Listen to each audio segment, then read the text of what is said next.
First, for our visitors from Cherokee High School, number 1, Raylan Bark.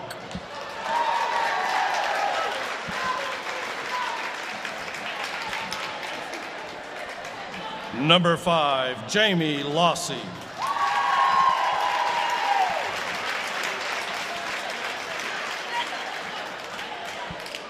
Number 12, Naomi Smith.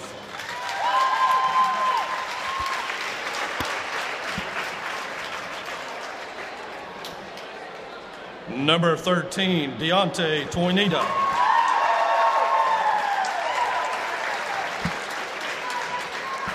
And number 30, Tori Tisateski.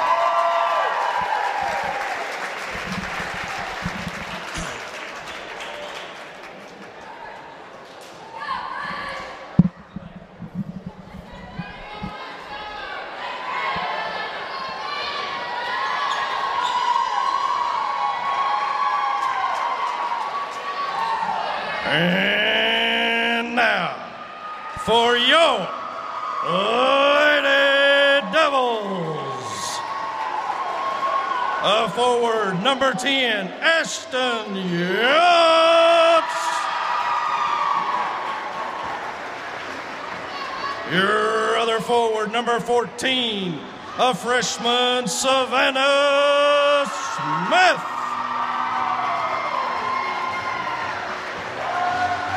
At one guard, a sophomore, number 23, Bree Ross. At the other guard, a freshman, number 24, Maisie Helpman.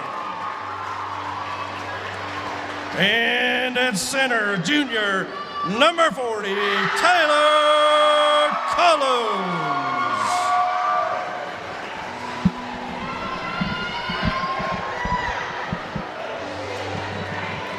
And hello again, everybody. Another Friday night of Lady Devil basketball coming your way. Toby Burrell along with my partner tonight, Mike Treadway, and Joe Holt as always. So, Mike, we got two teams going hopefully upwards. They're tied in the standings at 1-0 at the top of the Smoky Mountain Conference. Isn't it exciting to have something of value as far as it matters? We're in the standings and it matters. So this is the third game of the season for the Braves. It is the fifth game of the season for our Lady Devils. That ball spilled out of bounds off of Ashton Yachts, and it will be Cherokee basketball to start with. The Braves with a big win over Hayesville at Hayesville. And that one's off. Heltman battles in there with Bark, and it'll be a jump ball. That ball will go to Swain. So we're still 0-0 with 7:48 in the first. And here comes the Cherokee pressure. And aren't they so good at it, Coach? They've done it forever. And there's a steal right away. Smith gets it back, looks across court, finds Collins. She'll hand it off to Yachts. Ashton Yachts, a birthday girl today. Happy birthday, Ashton. And the Lady Devils work against man-to-man pressure from the Braves. Bark will pick up Heltman. Over to Yachts on the wing now, back across. She's guarded over there by Jamie Lossy. Collins poked away there by Bark. It'll be Swain basketball. Still no score, opening stages. Thanks for joining us here at Swain High School. Isn't this exactly what you expect out of a Cherokee Swain game, Coach? It is. That one spills off of Smith's hands, but right to Yachts, and Yachts drops it home, and the Lady Devils are on the board first. Bark into the front court now, over to Tori Tisateski, and the Braves will work their offense three on the way from Toinita. That one's off, and Yachts with a rebound, so already Ashton filling up the stat sheet. The 2-3 zone looks like it's going to be productive right now. Well, the Lady Devils basically chose to stick with this all season because they're so young with two freshman starters. Coach Michael Turner and his staff decided to stay zone to make things a little bit easier. Well, they sure are moving it well as far as the rotation goes in the box out. Yachts to inbound it from in front of a very large crowd on hand here tonight for this one. Smith tracks it down, but it'll be out of bounds off of her right in front of the Braves bench. The stands below us, of course, are full. The stands on the other side are almost full. So a great night of basketball here in Swain County. It will be Bark to set the offense to Tisa Teskey on the wing underneath, and nice pass inside, and that one's up and in by Naomi Smith on the lossy pass, and here comes the pressure again. Smith ahead, but she leads it too far, right to the waiting hands of Tori Tisa Teskey. She streaks ahead, back to her, give and go, and Tisa Teskey is on the board now.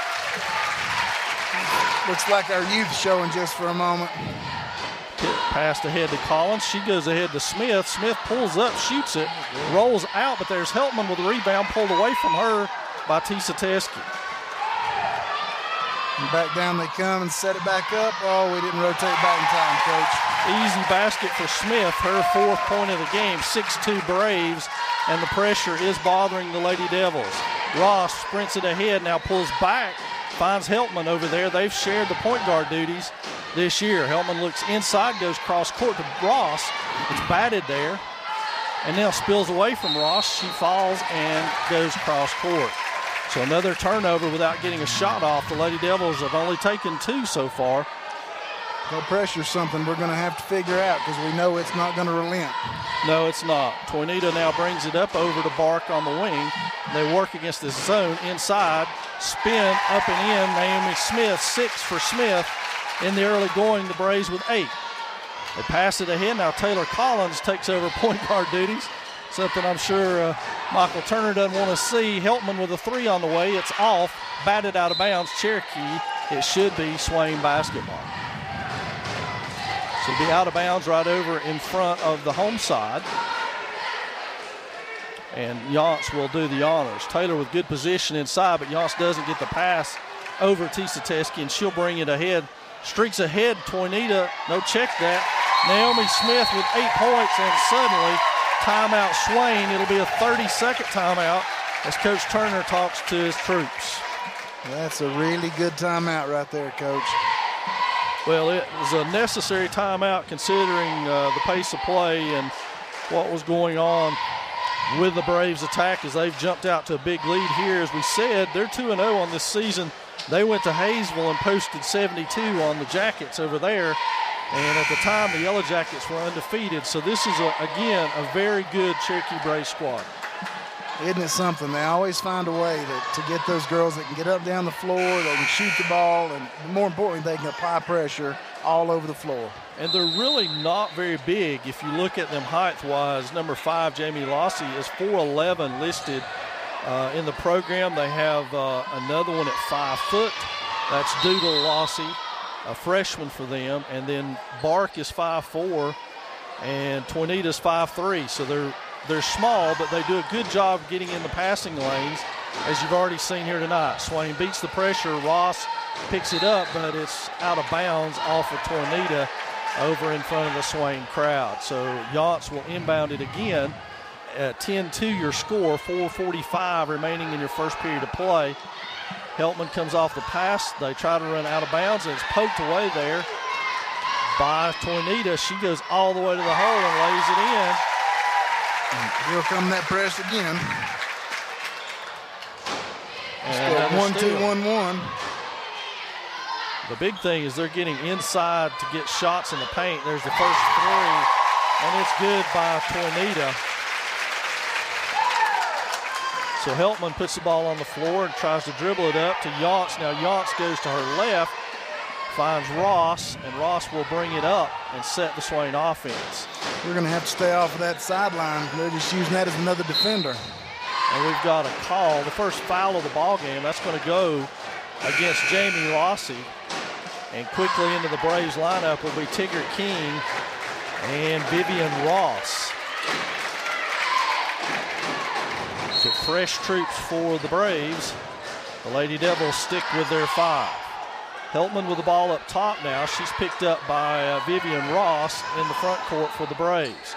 Eases her way in, trying to look on the block. Now Smith comes out, takes the ball, looks for help, and backdoor cut to Ross, and Bree gets that to go. Nice job by Bree Ross getting that bucket down. Smith with a good pass, and now the Lady Devils have a chance to set their defense, their zone. 3 on the way by Ross. That's going to be an offensive rebound by the Braves. Collins pulls it, has it ripped away from her inside. No call, and it will be on Collins underneath. Can't get that ball down there for those guards to get their hands at. They're just too quick. So now to the free throw line will go the Braves, and that looks like Tigger King, a 5'6" junior for the Braves. First trip to the line tonight for either squad, and she makes good on the first one. And the lead is now 15-16-4, 3:31 in your first period of play. And this is where they always get you. They jump on you right fast, and they build this big lead. Just keep constant pressure. And that one missed by King, pulled down over there by Collins. And Heltman into the front court, guarded by Bart. Double team on its way. Collins with it, tries to go inside. It's batted. Smith with it, puts her head down. Good pass to Heltman, batted out of bounds, swing ball. Yance to inbound it. Heltman breaks off a couple of screens, and now Smith posts up. Bark with a steal there, and that'll be swing ball off of Bark. Maroon Devils do have a size advantage inside with Smith and Collins. That's not something we can normally say at Swain, but they do, but they're not able to take advantage of it thus far. Cherokee's making the entry pass awfully difficult right now. Yance works baseline, backs out, works it again, fires it cross court, pass is taken away. It's going to be an easy layup for Ross, as Ross bothers her just enough, and we're going to get a foul on Collins, and that's bad news for the Lady Devils. Second on Collins. And what will they do with a thin Swain bench is the question. Due to Lossie and Naomi Smith into the lineup, it'll be Lossie's first appearance. Smith returns after scoring a quick 8 points. Back to the corner, shot on the way by Tornita. It's off, and Yance pulls the rebound on the backside and then is fouled over there by Tigger King, perhaps. Let's see who that calls on. Yes, King will get that call, and at the bench, scorer's table rather, is Becca Wolf, who will check in now for Taylor Collins. It's probably a good sub. Give Taylor a blow. So Wolf, the 5'6" sophomore, and the Lady Devils give up some height here as Collins leaves. So the trap on its way. She looks ahead and now blindly throws it, picked off by Tornita. And that one's punched. Can they come up with it? Ross and King do battle in there, and it'll be travel on the Braves. So good break for the Lady Devils there. Here comes that press again, Coach. The Lady Devils cannot just pass wildly out of the traps. They've got to look around to see where the rotation comes from. Heltman goes cross court to Ross. Now she finds Smith. Wolf underneath, and it goes for Becca Wolf. And a good pass there by Savannah Smith. 16-6 your score. 2:15 remaining, and a bad pass there by Tornita. It'll be Swain basketball. Well, you know, that press looks like it's a 1-2-1-1. They're just waiting for you to choke yourself off on the sideline. And there's a push in there by King as she got a little too close to Yance and invaded her space, if you will, there. That'll be the second on Tigger King, the junior who's just in the lineup, and that'll bring Jamie Lossie back into the game for her. And Cherokee still lined up in the pressure defense. We'll be saying that a lot tonight, I feel like. That one's all the way to Wolf, but it'll be batted out of bounds there by their middle person, Deontay Tornita. And Mike, I know you feel the same way I do. I sure hope I'm pronouncing that young lady's name correctly. And if she's got folks watching and it's wrong, we apologize. We're just going phonetically. So Heltman into the half-court pressure, over to Smith. Pass. She takes the dribble, finds Yance in the corner. Jumper on the way by Yance is off. Wolf misses it, but Bree Ross gets it on the rebound. Cross court to Yance. She looks inside. Smith's got it. Turns, fires from the baseline, no good. Pulled down there by Vivian Ross. You know, we're able to get great position on the block. If we could just get a decent entry pass the girl could handle. Back out, 3 on the way, and it's good from Tornita. And that pass is a poor one, and it's stolen by the 4'11", Jamie Lossie. And now Heltman will go to the right all the way down court. Wolf can't hold on to it, and Smith pulls it away. Smith, a one-man break now, pulls it back out to the three-point line. Back to Ross off the front iron. Bree Ross, the smallest person in the Swain lineup, gets that. Now Heltman's got numbers, and she lays it in. A great hustle right there, Coach. And now Cherokee, pull-up three by Toynita. It's off the rim, and it will go out of bounds, Swain basketball. So back into the lineup is Bark and Toynita, their starters. They got a quick breather here. Important stuff for the Braves this early in the season, I would imagine, is to get those key players out of the lineup for a minute and just give them a breather here early on. Oh, come on. Hannah Epperson, number 12, into the Swain lineup, and she quickly throws an errant pass. Toynita, three on the way. Yance battles for it, has to save it right to Raylan Bark, who lays it in. It's great hustle. It just didn't go just like they had hoped. So Heltman with it on the sideline. She goes to the left, dumps it for Ross, who straddles the line. Went backcourt, no call, fortunately. To the corner to Heltman. Three on the way by Maisie, and she's got that. Nope, two ball. Check it. So into the front court comes Raylan Bark. She looks back, gets the play call. We're under 20 here in the first, so they're going to work for the final shot. Bark and Ross play catch with it. That's over to Toynita. Three on the way. It's off. Wolf tries to get it and does. 4.3 will remain. And very quickly, Savannah Smith up off the Swain bench, and she's going to get Hannah Epperson for the final 4 seconds of this one. Ashton Yance will inbound it. Yance and Heltman, and that one's picked off by Ross, Vivian Ross, and Bree Ross. With 0.8 seconds left, commits a foul and will send the ball out on the side. It's Bree's first, and it will be Bark to inbound it with 0.8 seconds remaining in this first quarter of play. Tisa Teskey, three is on the way, and that's going to do the first quarter of play. The Braves go out of the first quarter with a 21-12 advantage. 21-10, sorry. Let's go.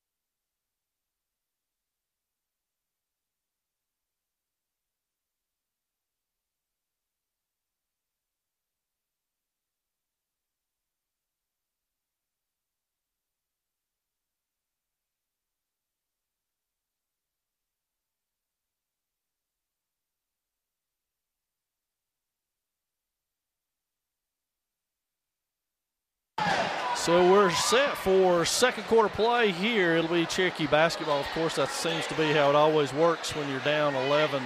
Your opponent has the ball. Every single time. So it will be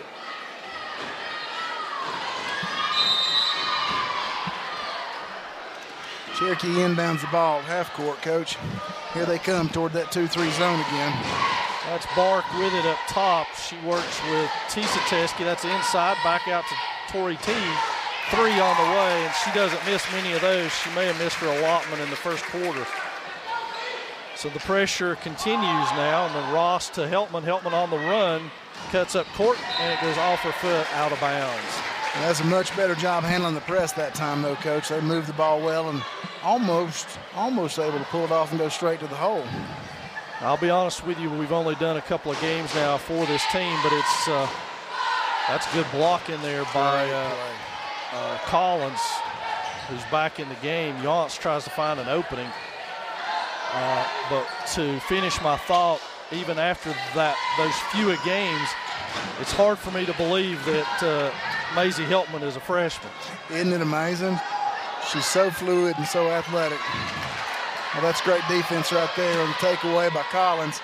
Heltman's back down the floor with a layup and scores. So Maisie cuts the lead to 12 here, 24-12 your score. Tisa Teskey with it on the wing. And posting up inside is Naomi Smith. Shot on the way. And that was good by Tornita, her third three of this game. She's over by the baseline, the sideline. Janssen Heltman will now work it up. She dribbles ahead. Collins catches it. Waits for Yance to cross half court. Ross on the wing. She's got Smith inside. Doesn't go to her. Now needs help. Still has Smith inside. Collins with a huge advantage in there. Tisa Teskey has to foul her to prevent the easy lay-in. So Taylor will go to the line to shoot a pair right here. Somehow she ended up matched up, Mike, on Jamie Lossy, the 4'11 guard. That's quite the win for us. At least the opportunity to go and get facing the basket. So Taylor Collins to the line, and the junior makes good on her first one. Her first points of the night, and if you recall and were with us, she picked up 2 quick fouls and had to have a seat there in the first quarter. So Coach Michael Turner playing with a little bit of fire here in the second one, and everybody spills to the ground, and we get a travel, a fortuitous one. Savannah Smith fell, and as she did, Tori Tisa Teskey came down and tripped over her, and is called for walking. When we're able to spread that defense a little bit and get that entry pass, we can see our forward and our center both have a tremendous advantage. Heltman with a shot, it doesn't go, and Collins with it, and she'll be called for her third. Holy cow, and that's tough break as she is called for her third foul. And Becca Wolf quickly up off the bench will check in. Frustrating for Taylor Collins and the Lady Devils as a quick 3 fouls, and that looked like a tie-up that was won by Tisa Teskey. Didn't look like a foul really, but it's called one anyway. 3 on the way. That one bounces around and out. Yance with it, and she is hacked over there by Deontay Tornita. So far, the birthday girl with 4 rebounds, doing a yeoman's work over on that backside block of that zone. She's getting great position. It's nice to see they've settled down and started really attacking that press. Yance with a foot on the line, and it bounds out of there and pulled out by Bark, who leads the break the other way. Shot on its way in and out. Yance another rebound. Ashton puts it down with her left hand, goes to the baseline. Heltman's got it, got some room, and she goes to the basket. Doesn't fall, though, and that's pulled out of there by Tori Tisa Teskey. That's a great way to attack the basket right there, though. And that's good ball movement of the Braves, and they get an easy layup there from Tisa Teskey on the pass from, I'm not sure where that pass was intended. And that will be Cherokee basketball. Looks like our girls have got to decide who's got what right now. They aren't clear on their roles, so they're wadding up. Quickly, Smith and Lossy are out of the lineup. And that's right back, 3 on the way, and that's down for Deontay Tornita.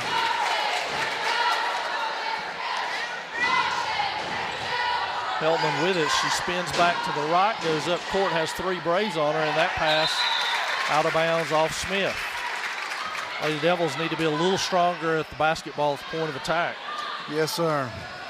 Epperson off for the Swain bench to check in. Bark to the front court, 32-13 your score. 3 on the way by Bark. It's a great box out. I know we didn't get the rebound, but it's a great box out. That's Tornita again. And finally we get a foul called, but it seems to be on the same girl every time. Tigger King picks up her 3rd foul. And Doodle Lossy will check in for King. Smith is out. Hannah Epperson in for her. Heltman with the ball. Cherokee lurking, waiting to trap. They go cross court to Ross. She backs herself back out. A lot of hand checking there, and it's called. That's unusual in high school and college basketball anymore. Vivian Ross picks up the foul. We should be near a 1-and-1, and we are. So Bree Ross will go to the line for a 1-and-1.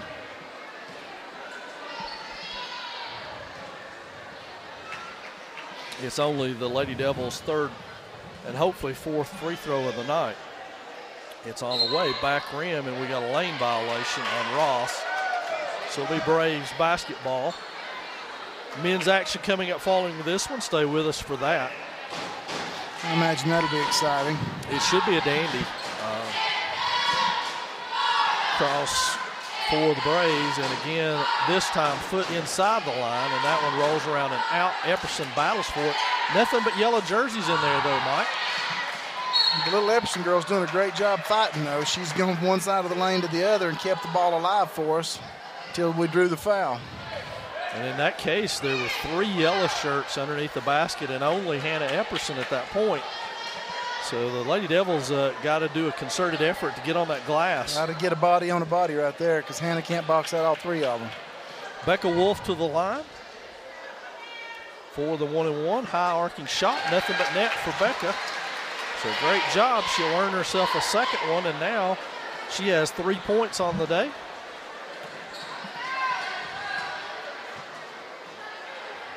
And that one's on its way. Back iron, no good. Tori T. Sateski pulls that down, and the Braves will steam the other way with it. Oh, gracious, here they come. That one's short. Yachts for the rebound. Be strong, Ashton. And she is, but throws it to the cheering section. I believe that is, well, there's several in white jerseys over there, and all of them were open. So, that one hits the ground. Ross with it. She takes it down, and a jump ball is called. Bree might like to have a little bit of her arm back on that one. Wow. They're letting them play, Coach. So Yachts to inbound it. The pressure is going to back up to half court now. As the Braves are going to work on half court traps a little bit. Ahead to Heltman, and spills out of her hand. She tries to get it back, and that's going to be on her. Wow.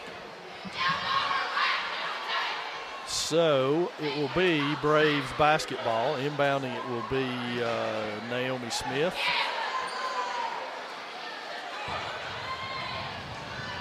I have no earthly idea what's going on. We've got a substitution, and they just now decided that's what they wanted to do. So it can't play with 6. I get that. We still got them coming off. Smith for Epperson, and it's 3:42 remaining in the second period of play. Bark inbounds and gets the ball back from Doodle Lossie. Lossie, a 5-foot freshman, number 2 on this wing, the bottom of your screen. She has it now, looks inside, 2 break to the middle now, back cross court. Bark penetrates, passes it back to, that was Tornita, and it's about time she missed. Yeah, that's surprising because she has been red hot. Yachts is fouled on the play. Who is that on? 2. Lossie. Cherokee will take a timeout. 30-second timeout, so we'll keep it right here. And we'll set the stage for you in Smoky Mountain Conference standings. Although it's very early at this point, Mike, it is Swain and Cherokee on top with undefeated records at 1-0 in conference play. Andrews is 1-1. Rosman and Hayesville are 0-1. And Murphy and Robbinsville have yet to play a conference game. So that's the way the conference stacks up right now. They're starting to separate itself already. Once you pick up that first loss, it's really hard the rest of the way to make any hay out of it. The next time we'll be with you is a change on the schedule. It'll be next Thursday as Smoky Mountain comes to town. The next time the Maroon Devils Network will be with you. That was a Tuesday scheduled game that has been moved to Thursday because of exams. So Ashton Yachts will go to the line. It's her first trip at the line tonight. Ashton, a couple of spins and up and in for the birthday girl. Ashton makes good on that one for her 3rd point of the night. She'll get a second free throw, 35-15 your score. Second one on its way, and it crawls home for Yachts. Bark will bring it into the front court, picked up by Heltman over there. And they look for Bark to break through. She tries to pass it, fumbles it away, gets it back, nothing called. That's great rotation with our defense right now, Coach. Much more active than they have been so far. Absolutely. That's good ball movement there. Ball movement. And Smith is the beneficiary of the Raylan Bark pass. So Heltman spins her way back out of it, passes it back over to Yachts. She goes up to Ross, who flirts with that line again and gets called this time for backcourt. She needs to understand positioning because she's been all over that all night. I'm sure Coach Turner's talking to her about that right now. So now Bark will set the offense again. We're under 2:50 in the second quarter of play. Lossie on the wing. Heltman steps out on her, posting hard inside. Nice defense over there. That's poked away, and Cherokee puts it back up and in with Smith with the rebound. You know, I really admire the way our girls are fighting and hustling, but it's so obvious that some of them are just youngsters. Absolutely. At this point in the game, you've got Ross, who is a sophomore. You've got Yance, a junior, Heltman, a freshman, Becca Wolf, a sophomore, and Savannah Smith, a freshman. So you're talking Ashton Yance, the junior, is the elder statesman out there today, and that's tough. When you're talking about playing against two seniors, a junior. And a team that, quite frankly, is used to making deep runs in the playoffs. Very deep every year. So they have a lot of confidence in what they're doing out there and their system. And this young Lady Devil team is basically, let's be frank, they're just learning right now in terms of what they need to do and what's going on. So, and that's what it looks like, is they're willing and they're wanting to. They're coming on. So Taylor Collins back into the lineup now. She has 3 fouls and at a 39-16 point in the ballgame. Why not? She picks up a 4th, so what? At some point she's going to be out of the game anyway in all likelihood. The Braves are so active when you telegraph those things, and that's Maisie Heltman's second. Now those are the things that she's got to eliminate that. Absolutely. She's too valuable to waste herself with a trash foul. You got to make them count. Well, that one 3/4 away from the court away. Another 3. Collins with a rebound. She tries to find somebody. Ross has got it. Now she will come out of the fray and bring it up court. Nobody picks her up, so she charges ahead. Collins with it, now on the elbow. Spins, turns to the baseline. Nothing there. Heltman back on the wing, back inside Smith. Smith and Collins bring a double team to that, and it will be jump ball Cherokee's way. We're doing a great job of getting position right there, though. We have a foot in the lane and foot on the block. If we just handle the pass, we've got an opportunity. So the Braves into the front court, work it on that side. Inside, stolen by Yance. Her defense has been incredible tonight. She goes all the way to the hole with the left hand and lays it in. Nice job by Ashton Yance. Coast-to-coast play. 1:10 remaining in this first half of play, 39-18. Real good ball movement there by Tori Toynita, the senior. She drives baseline, draws Taylor Collins, and then feeds it inside to Naomi Smith for an easy attempt there. Savannah's rotation was on point. It's just a little late. So that will send Smith to the line. And she misses her first one. That's going to bring Hannah Brown into the Swain lineup for the first time tonight. Vivian Ross checks back in for the Braves. Collins out with her 3 fouls. Second one on its way, and it's good by Smith. Yance to inbound it now. Heltman up the wing. She finds Ross inside, spills away. Ross contains it. Now spins her way back ahead. And that's poked in there by Smith. And Ross will get 1 and 1 out of this. Lots of fouls called on the Braves, but they've used so many different players that it's pretty well distributed and not on one person. Well, and they're so active, I think you could expect that. I think we're shooting 2 from here on out. Ross with the first one on its way, and it was down but came back out, which has been the luck of the Lady Devils so far here tonight. And that's going to be Angel Parsons into the Swain lineup quickly. She's got Smith, and Ross will toe the line. We're under a minute here to play, so Coach Michael Turner trying to survive a minute, keep players out of foul trouble, and we got a lane violation, so Ross doesn't get the second one. Got a little excited there on the freshman. Easy to do. Absolutely. Easy to do. Meaningful minutes. So now Cherokee into the front court. Swain in a loose man-to-man. They're trailing that thing out a little bit. Dumped inside, laid up and in by Zoe Walking Stick, who's made her way into the game.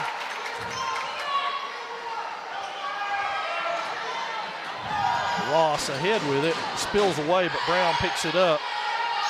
Ross to Parsons, back, and that's going to be out of bounds. Swain basketball. We had a good opportunity there if we could have seen Maisie cut into the play side block.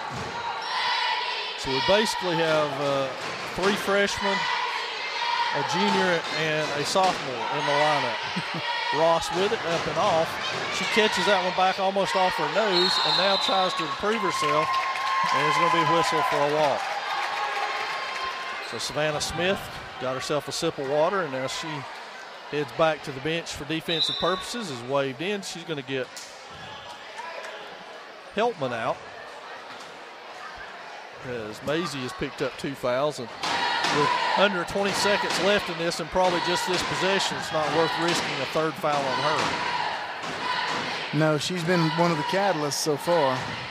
Tori Tisatuski drives the lane, misses it, rebounded in there. That's rebounded by Parsons, and that's going to do your first half of play as the Braves lead it 42-18 over our Lady Devils. We'll be back with second half action in just a few minutes.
So, second half action almost set to come your way as we cleared the halftime clock back to 8 minutes, and we'll get things underway here. Lady Devils trailing in this one 42-18. And you know, Mike, I've coached enough of these type situations to know that it's small victories at this point for the Lady Devils, being able to do fundamental things, handle fundamental things, forget the score, just play the opponent, and grow up. Absolutely. That's what it takes at this point. Is they're so young, they've got to grow up a little bit. That's not a knock, not meant as a knock at all. That's just indicative of how young we really are. Every team starts somewhere. And here comes Cherokee and their run and jump pressure. Something different.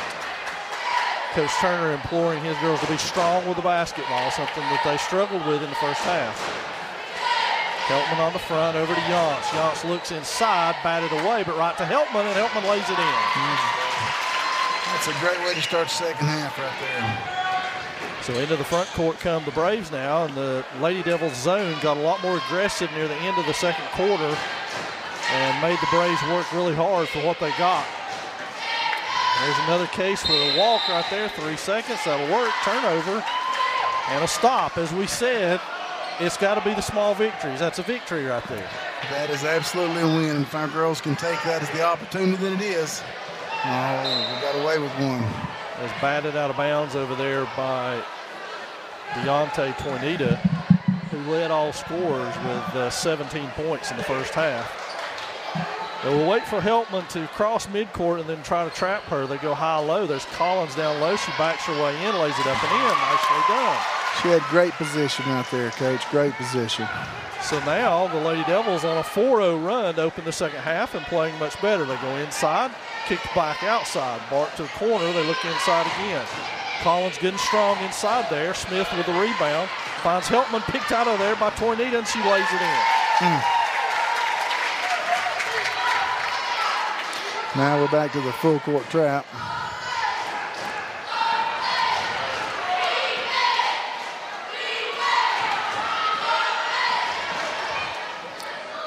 Another great defensive play by Younce. Heltman into the front court, and a stolen away again, and that's got to be a walk. Nope, it's going to be on Ross.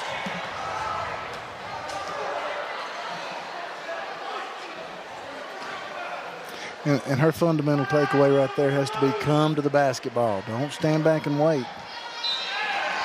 44-22 your score. Lady Devils remaining in a zone. If you're wondering why, it's foul trouble and depth are the answers to that question. Cross court to Bart to the corner, and we've got 3 seconds in there on Naomi Smith, who planted herself firmly in the paint and never left it. Heltman back to Yance. Yance over to Heltman. Now Heltman dribbles right after passing right. Tries to turn the corner, is knocked into the new scorers table, and the foul will be on Bart. Her first, team first here in the second half of play. Cherokee will back out into, it looks like they're going to go zone here on Swain and see what happens. Still going to run and trap it as Ross doesn't even cross half court before she realizes they were coming. To the corner, nice pass. Smith corrals it, lays it up and off. Collins with a rebound and in. So 44-24, 5:53 and counting. Pass inside, that's back out to Tornita.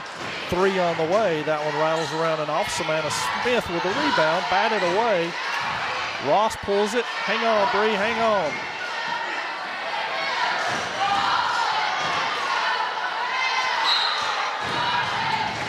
I'm telling you, Coach, they just swarm the basketball.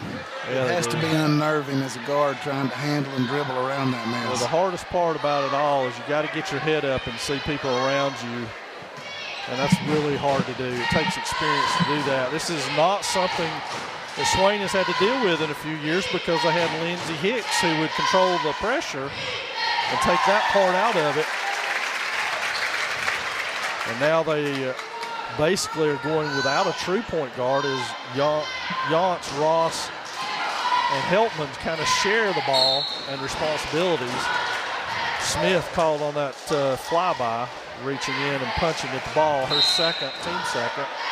Very quickly off the bench is Vivian Ross. She'll get Naomi Smith out. And the Braves will match up now in a man-to-man. Inside to Heltman, who has the advantage height-wise, and she lays it in. So again, it's positives, and the Lady Devils are certainly finding those in and amongst this. Collins with the rebound, swiped out of there. Again, you've got to be strong with the basketball. Take advantage of your height and your reach.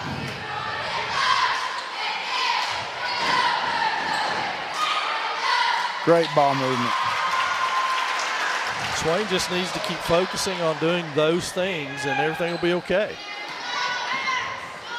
This is clearly the best team in the conference in Cherokee.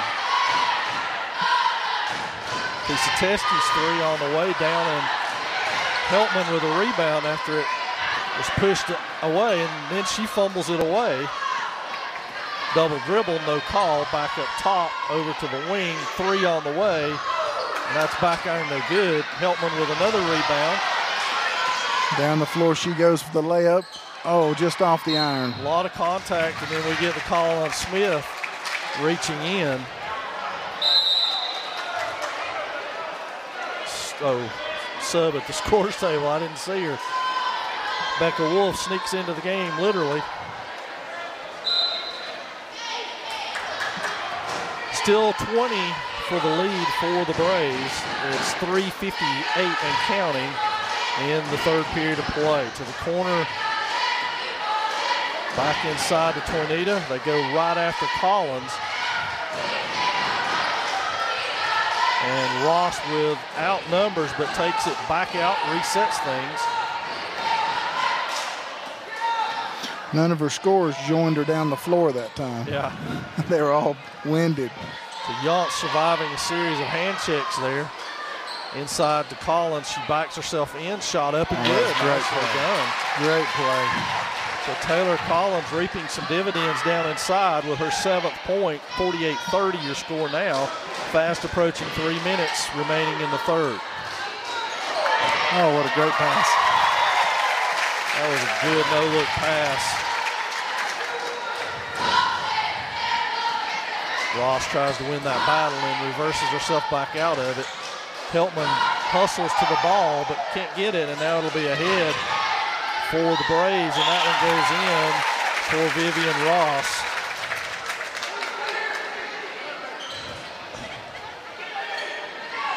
Johnson Heltman play catch. Now Heltman brings it up, beats the pressure, has the numbers, goes all the way to the hole. It's blocked in there by Pisatesky. And the rebound by Becca Wolf on her posterior, and she is called for a quick travel. Looked a little quick to me anyway. Coach Turner trying to call a timeout.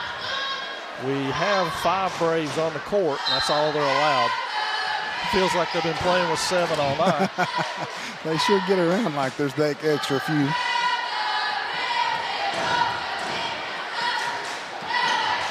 Tornita inside, back outside, 3 on the way, and that one's well short, punched out by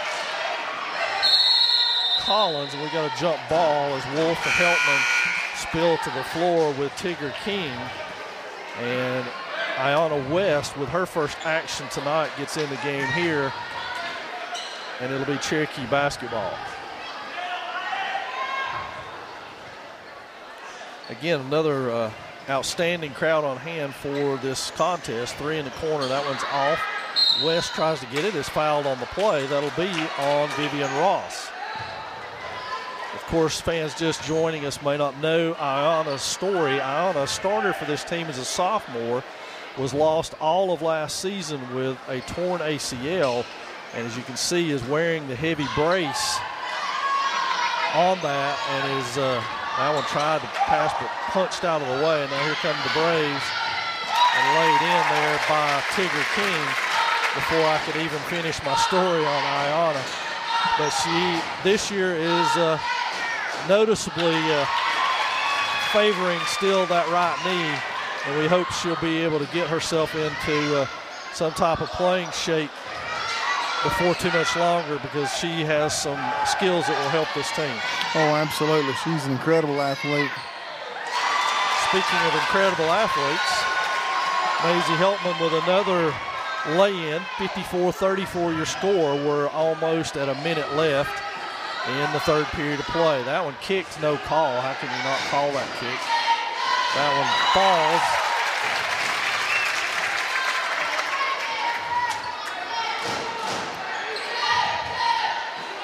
You can't help but wonder what Maisie would be able to do if she had a true point guard just to feed her the basketball. Yeah. She does pretty good handling the ball herself. That foul was on, looks like Tornita on the board anyway.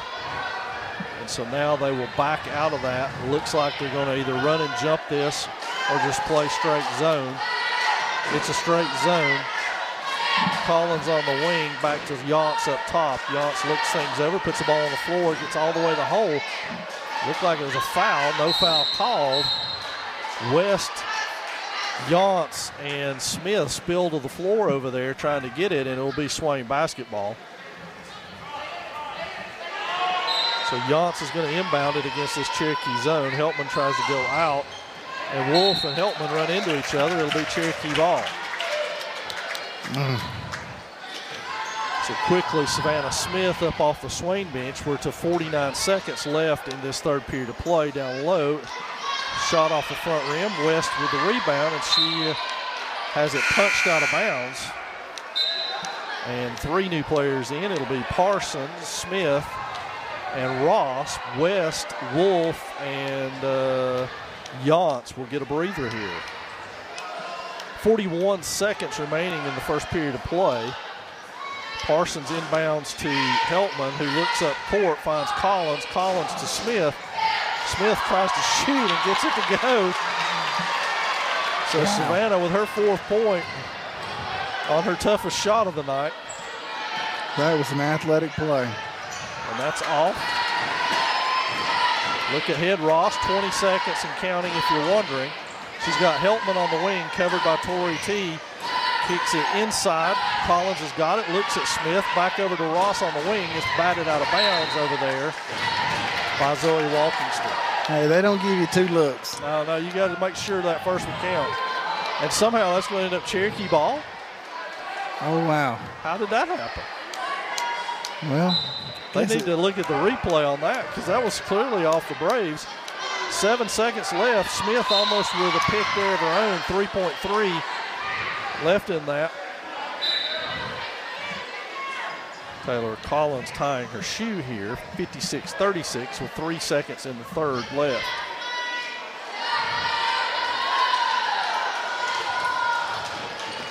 Tisateski gets it off in time, and it is good.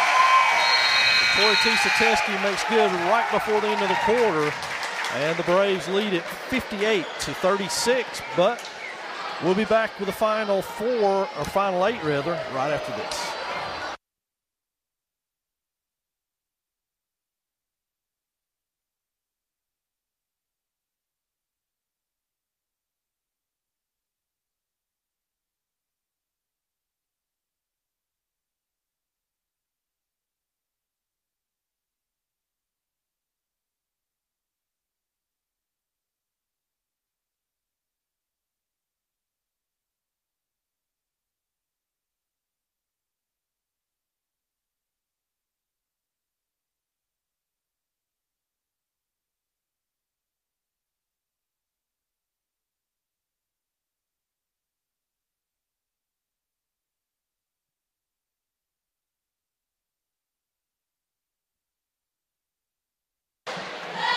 So the final eight set to come your way. And, Mike, we talk about those small victories. The Lady Devils outscored Cherokee 18-16 in that quarter and doubled their point production from the entire first half. So a lot of good coming out of that quarter.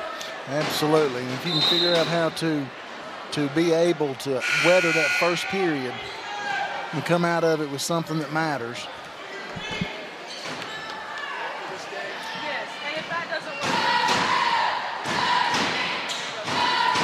Entry pass off the hands of Jamie Lossy. Kick back. Good steal there by Collins to get a hand on it. They kick it ahead. Ross, can she win the foot race? No.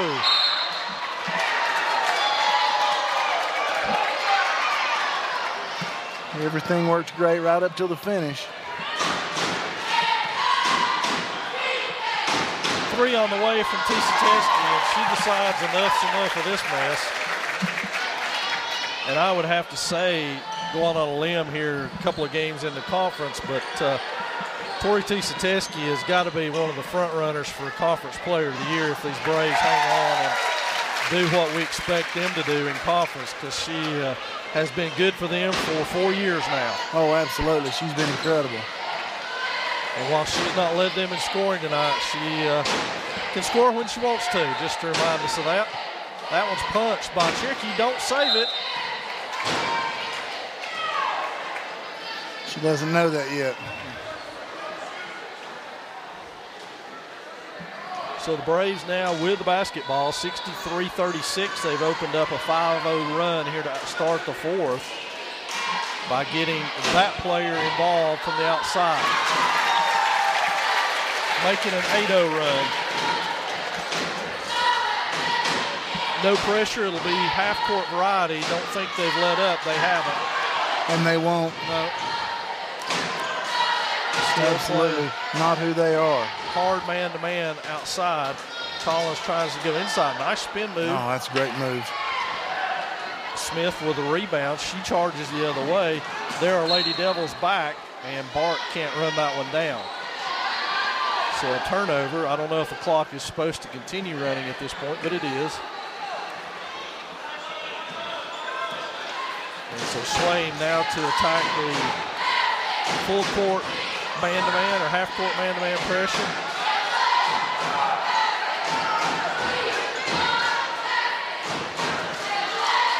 And that one's stolen away. Braves with numbers again. Lay in. It's amazing how that's just ingrained in their culture. And the very moment they stopped penetration, somebody broke for their basket.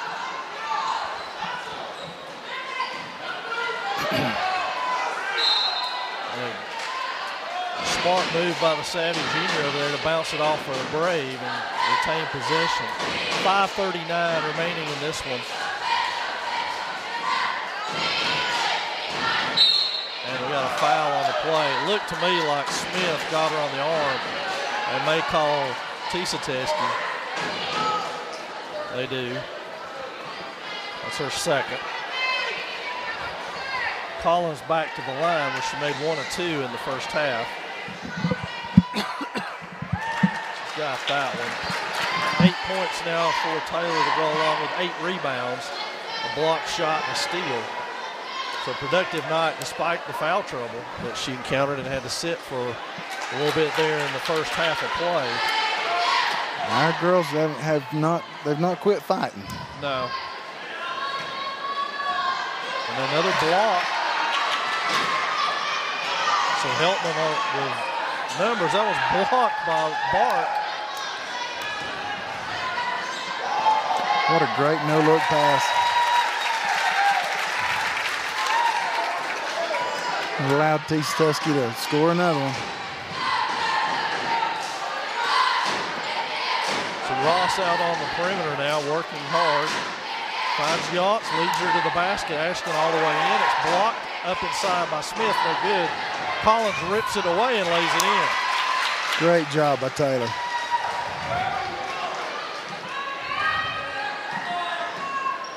Shot on the way by Tisa-Teske, and she is taking over this fourth quarter, folks. 72-40 your score now. 4:39 and remaining.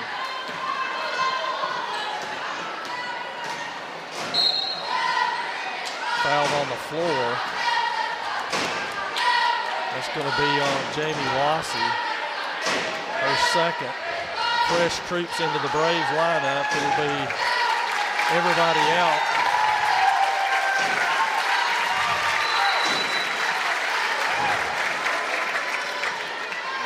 So try to identify some of the new Brave players. Prairie Tornita has checked in and just picked up a foul. Along with Prairie is Doodle Lossie and Tigger King, who's already been in, Zoe Walkingstick, who's been in, and Vivian Ross, who's been in. Taylor Collins with another free throw, and the score is 72-41 now. Will Collins' second one on the way. That one bounds around and out. Smith fights for it, had it, lost it out of bounds. Tough break for Savannah. So now it will be Vivian Ross to start the play for the Braves. Doodle Lossie working on the outside. Yonts with a steal. She keeps it. She's got one to beat. Goes all the way to the hole. It's blocked out of bounds by Tigger King over there. Wow. What tremendous hustle. A lot of happy Brave fans over that one. Absolutely. Peltman turns the corner.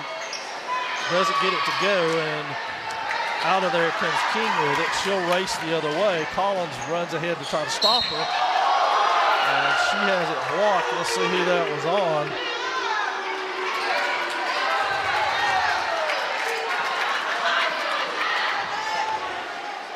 And it's on Taylor Collins, her fourth.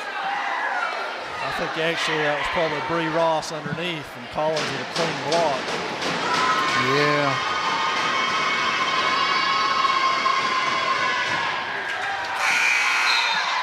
Becca Wolf off the Swain bench. She's going to get Smith a breather here at the 4:04 mark.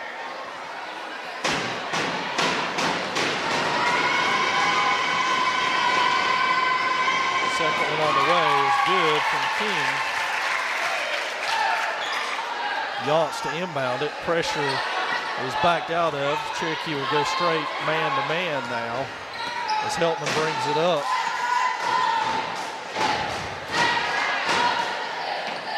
Inside, Collins with it. Backs her way in. Fouled on the play, no call. Pulled out of there is Prairie Tornita, and she goes the other way with it.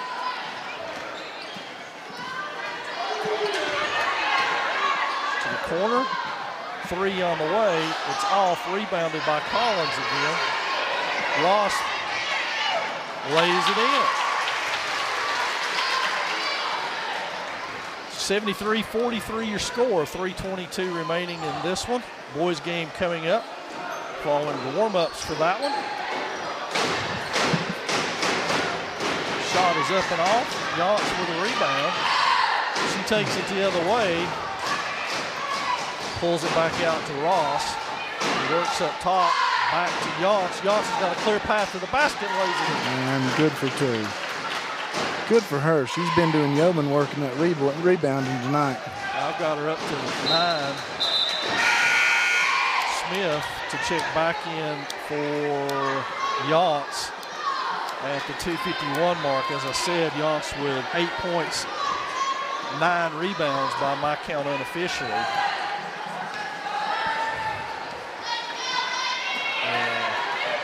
Stolen back by Collins. Heltman with it, goes all the way to the basket, lays it in. There we go.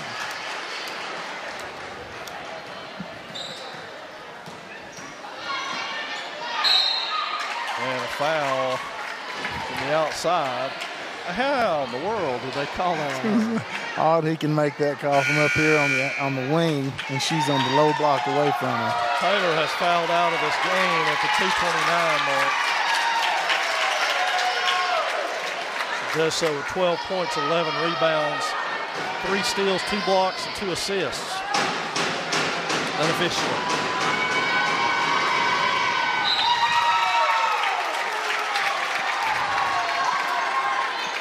So into the game is Maura George. And again, I hope I'm getting the first names right. I apologize if not. I assure you it is not intentional. So at 2:29, it's 75-47. This is a high water mark in the season for the Braves. Most points they've scored yet on the young season. And 74 at Hayesville. There's Heltman to the basket again. And now have 75. So Ayanna West up off the Swain bench. That one's inside hard at George. And she can't make a play on it. So West will check in. Somewhere along the way, Hannah Epperson had also checked in. So now Heltman will bring it up over to Epperson. And she is fouled on the play. That's going to be on King, her fourth. And we are in the 1-and-1. And Epperson, I've got 4. They've got her for 5. Check that 4. And so Epperson will go to the line for 1-and-1.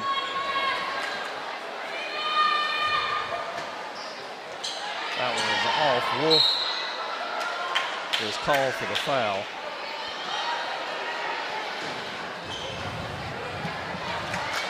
Her first. The round of applause. We'll get to that in just a second. The round of applause is for J.C. Smith, who's set to check into the Braves lineup. George scores. Heltman speeds her way up court, and we got a foul. I think they were very excited for Miss George. Yeah. So J.C. enters the game, and she's got Tigger King.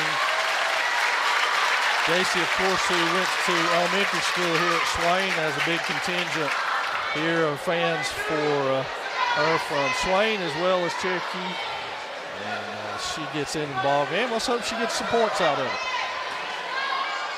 Angel Parsons back into the Swain lineup. Julie Smith is speaking with Coach Turner, so we will have both benches emptied here in just a second. Heltman makes good on her first free throw. And Brown is going to check in for Heltman after this free throw. So good to see J.C. stay with it. She loved this game forever. So Maisie Heltman will check out. Julie Smith into the lineup for the Lady Devils. We're down to a minute 41 remaining in this one. As they get it to J.C., she fumbles it away, but she's got it over there. Shot on the way. No good. It's a nice try by J.C., but it just wouldn't go for her. Now West will set the offense for Swain over to Epperson. Smith to Brown. Brown pump fakes, drives, nothing there. Epperson back on the wing.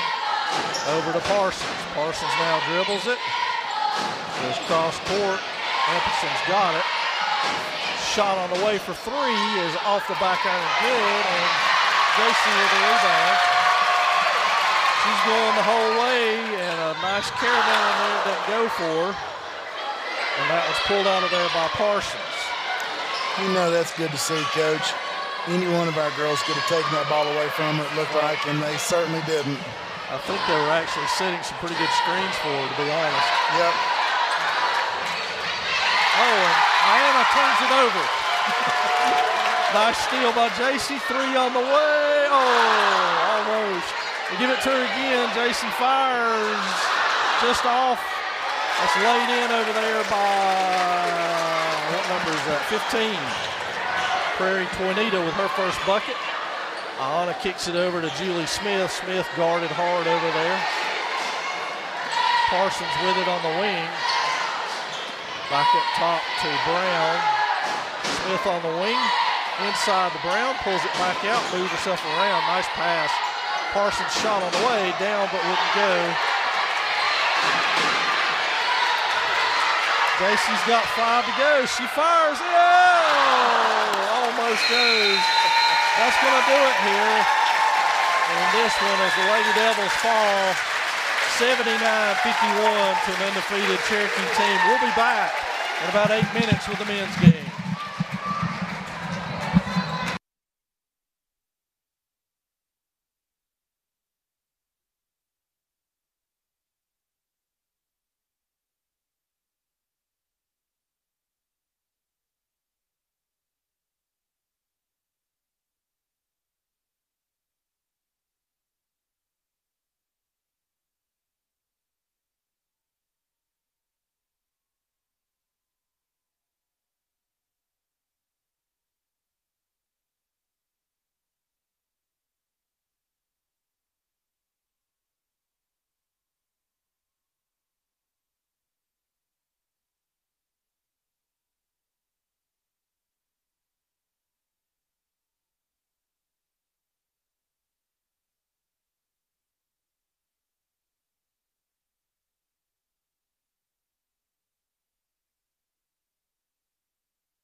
Check.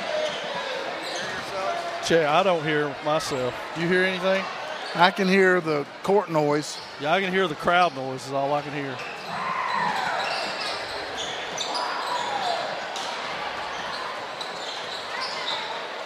Now I hear me. Now I hear me. Ooh, really loud too. Okay, we're live. Okay. Yeah, it turned his mic down just a little bit. There's a crackle in my headset. Now say something. Now say something. Yeah. Is that better? Yeah, let's leave it there. Makes me sound good. Yeah. Good.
High School.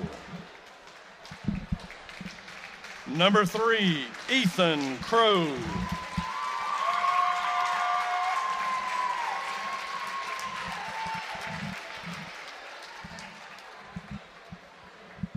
Number 12, Josiah Lossie.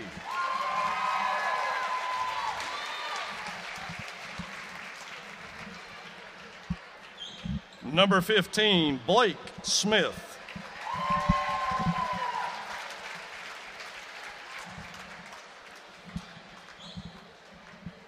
Number 32, Nate Crow.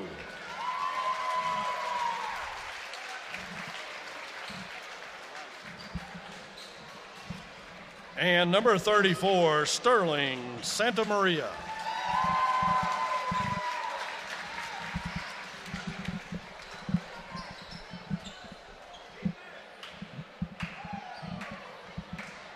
And now, for your Maroon Devils, at one guard, number 2, Judea Littlejohn.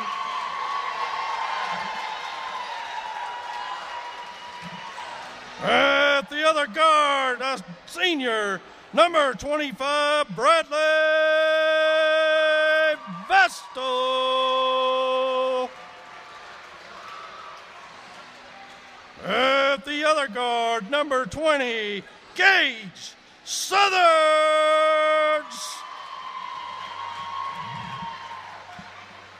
At one forward, number 15, Jesse Waldrop.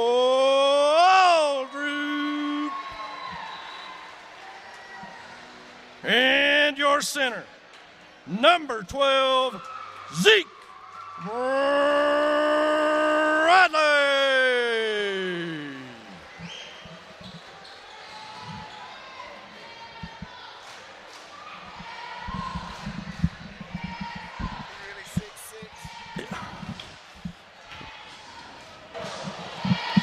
Welcome, fans, for another night of exciting action and the longest introduction in the history of high school basketball. Thanks for being patient with us. We had just a little bit of mic problems, but we worked through them, and we're ready to tip it off. Swain and Cherokee, the records don't really matter. It's 2-2 and 1-1, but who cares? You know what it's going to be. And that's going to be backcourt right there. Right out of the gate, the Braves will take the ball and have the first possession. We're just started here from Swain High School tonight. Thanks for joining us. The Braves have won both of the other games, the JV boys, by a score of 57-53 in a tightly contested one. And in the girls' game, the Braves in a big win. Santa Maria works up top, looks down low inside, and now the Braves will run their offense back across. And now penetrating, kicks inside, picked it back up. Shot on the way, and that one is good by Nate Crow. 2-pointer. Looks like it's going to be one-on-one all over the house tonight, Coach. Vestal into the front court to Waldrop. Littlejohn, a new starter for the Maroon Devils tonight. And there's a foul right off the shoot, and that's going to be on Nate Crow. Going to call this one tighter, you think? It looks that way from the get-go. Southerns will inbound it. Takes a look inside, now finds Bradley. Southerns off the pick, 3 on the way. It's no good. That'll be tracked down over there by Waldrop. He saves it. Nicely done by Jesse, who last time we were here had an outstanding game. That one's laid in off the steal by Josiah Lossie, and it's 4-zip Cherokee here in the first quarter of play. Vestal into the front court. Kicked ball. It'll go out of bounds off of Cherokee. And Waldrop will inbound it for the Maroon Devils. The inbounds to Littlejohn, the sophomore on the court for the Maroon Devils. Southerns on the wing now, works off the Bradley screen, tries to kick it back to him. That ball's kicked, no call. I've got to admit, those are a little surprising. I thought kicked balls were illegal. I thought maybe the rules had changed. It's been a long time since I've played this game. They have not. That ball will remain with Swain, though, on the alternating possession error. Southerns will inbound it now. Bradley matched up with Sterling Santamaria, the junior for the Braves. He takes the inbounds pass, spins into the front court. Vestal wide open look at a three. It's back ironed and no good. Poked out of there by Waldrop. Keeps it to Vestal. And now Bradley with hands all over the place. That one's stolen over there by Crow. Three on the way from Lossie, and that's good. Timeout Swain right out of the gate as the Braves off to a 7-0 start. Here in the early going, it'll be a 30-second most likely, and we will stay here with that 30-second. And that gives me the opportunity to tell you that our next broadcast will be 1 week on Thursday as the Smoky Mountain Mustangs come to town for home basketball before the Christmas break. So tune in with us on the Maroon Devils Network for that one on Thursday. A special night, same times for regular contests. Cherokee sure doesn't lack confidence, do they, Coach? No, they don't. So, tough start for the Maroon Devils who find themselves quickly in a 7-0 hole. They've got to dig themselves out of it. We'll catch you up to date on all the Smoky Mountain Conference action here in just a second. First break we'll get. Nice pass by Vestal. And Bradley goes up and under for the two. Good job by Zeke staying within himself there and not trying to make something happen that wasn't there. So over on the wing now is Blake Smith. He goes inside, and Waldrop's going to get whistled for a foul. He's got to make his mind up. Is he going to post up behind him and just stand there, or is he going to go ahead and front him? So the Cherokee ball. Josiah Lossie to inbound it here. That'll be Crow off the screen up top to Santa Maria. He has that kind of range, and he makes it. Make sure that we knew it was a three afterwards. Yeah, he didn't want us to miss any of that, did he? Well, I appreciate that because my eyesight's not what it used to be. I did leave home without my glasses. It's true. Little John with a three on the way for him. It bounds around and out. Santa Maria with the rebound. And the Braves, who love the up-tempo game, are quick to get it up court. Turning the corner is Smith. He lays it up and in. Blake Smith with a bucket, and now it's 12-2 run here for these Maroon Devils. I'd like to see us just settle down and run an offense that feeds the basketball to the block to Zeke. He has obviously got a height advantage on Sterling. Southard's with a shot. It is off. And that's Santa Maria with his second rebound early on here. It goes baseline to Smith. He pushes his way through Jesse Waldrop. And that will be an offensive foul on Blake Smith. That was a great job by Jesse, just taking that ball right in the chest. So now Jesse Waldrop will inbound to Vestal, and they will bring it up court. 12-2 your score here in the opening minutes of the first quarter. Southern holds the ball for a good long time and poked away by Santa Maria as they try to get it into Bradley. He dribbles with it off the right elbow, now spins his way back around, tries to go all the way, finds Little John for a three. It's on its way, and it's good. So 12-5, and now maybe the cap's off the basket for the Maroon Devils. Pump fake, up and under. It's off. Southard's with a rebound. He'll push it the other way to the right side. Over to Bradley up top. Little John on the left wing now. Finds Bradley inside. Dribble, improves himself, goes under the basket, lays it in. Absolutely. They have no answer for that. He's too long. Coach, I'll tell you that last time with Jeff and I doing the broadcast, it was one of the bigger stats of the night as far as we were concerned, in that as Vestal all the way to the hole, it rolls out for him. And there's Santa Maria with another rebound. But we need to get some more white shirts under there. Zeke is one of only two players in school history to have over 200 rebounds and over 100 assists in the same season. He did that last year. The player before him to do that was Ramius Smith, who did it in 13 and 14. So that's pretty select company to me. Two young men who put together great all-around seasons for the Maroon Devils. Absolutely, that's rare air. So to the line here at the 3:33 mark will be Nate Crow. He is a senior for this Brave squad. Crow's first one looks true. It hits front end and doesn't go. Well, it just seemed to me that given the style of play they really enjoy, if we could take some of the air out of that, that'd be to our benefit. Not to mention we feed one of our better athletes. So Jesse Waldrop had an outstanding all-around game last time we were with you here on the Maroon Devils Network. Bradley looks to post up down there, but they choose to skip it across court to Southard's and Littlejohn. Now Southard's works his way against Ethan Crow. Back over to Bradley up top. Bradley backdoor cut to Vestal, and Vestal loses it off of his foot, and it will be Braves basketball. Into the game, Seth Smith for Cherokee. I'm scanning the bench, and it does look like at least I'm looking for Isaiah Evans for the Braves. He wears number 23 in the roster. There's a 23 down there, but to be honest with you, it doesn't look a whole lot like Isaiah. And he is supposed to be in the Shrine Bowl this weekend, I believe. And I don't know, Coach. So. Tyja Lossy checks into the ballgame now. He's a senior as well. A lot of seniors on this Cherokee Brave varsity club. Hunter Call is up off the Swain bench. And Santa Maria pokes around and gets that steal on Bradley. It goes ahead and is fumbled out of bounds down there by Lossy. Call checks in for Littlejohn. And so the Maroon Devils now with a full complement of 5 seniors on the floor to try to stem this Braves tide. 13-7 your score. We're under 3 minutes remaining in the first quarter. Call working off the Bradley screen, turns the corner, goes all the way to the hole, is hit on the arm as he attempts to shoot. So Hunter Call immediately responding with an aggressive drive to the basket. With hands absolutely all over him. It's amazing, isn't it?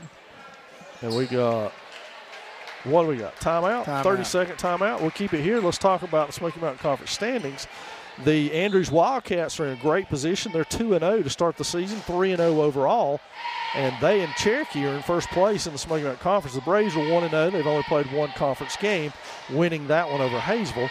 And then comes Hayesville, Swain, and Rosman, who are all 0-1.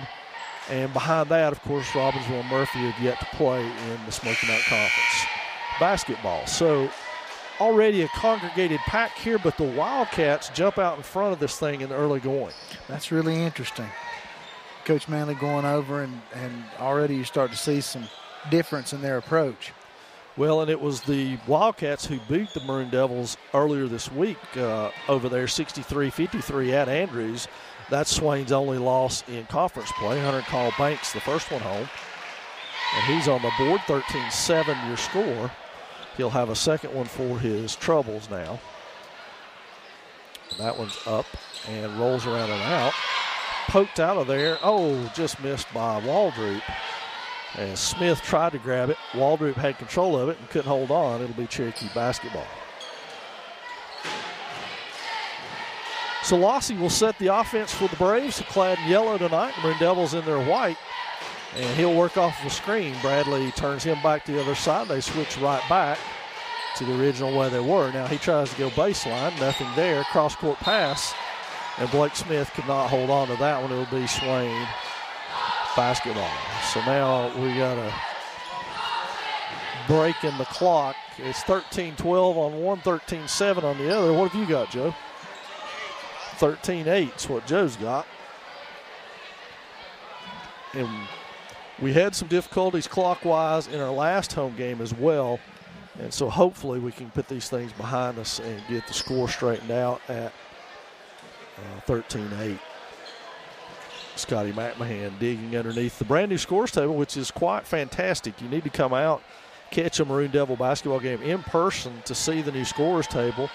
And that, of course, Mike, is one that this Maroon Devil team, the Lady Devils, and everyone participating in gym, meaning wrestling and volleyball as well, have raised money for this scores table. And it is a dandy.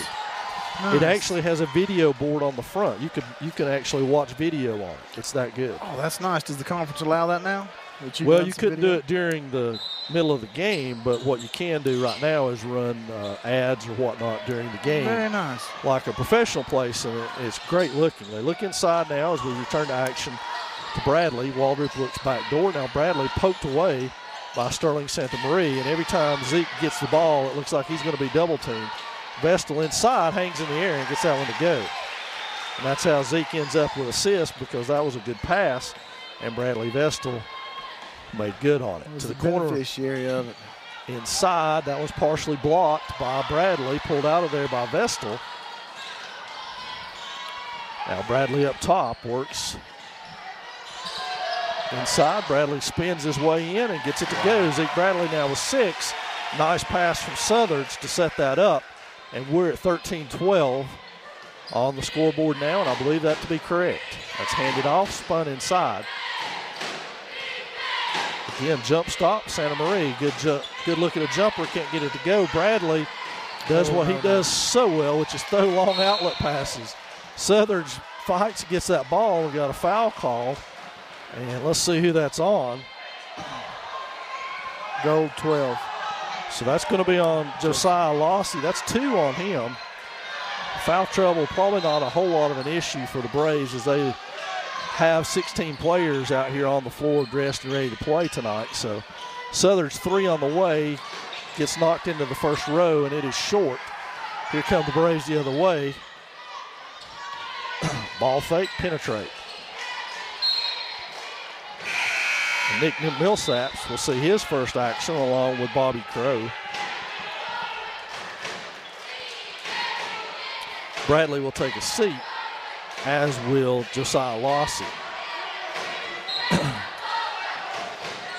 Corner shot on the way, and that's good from Tajay Lossy.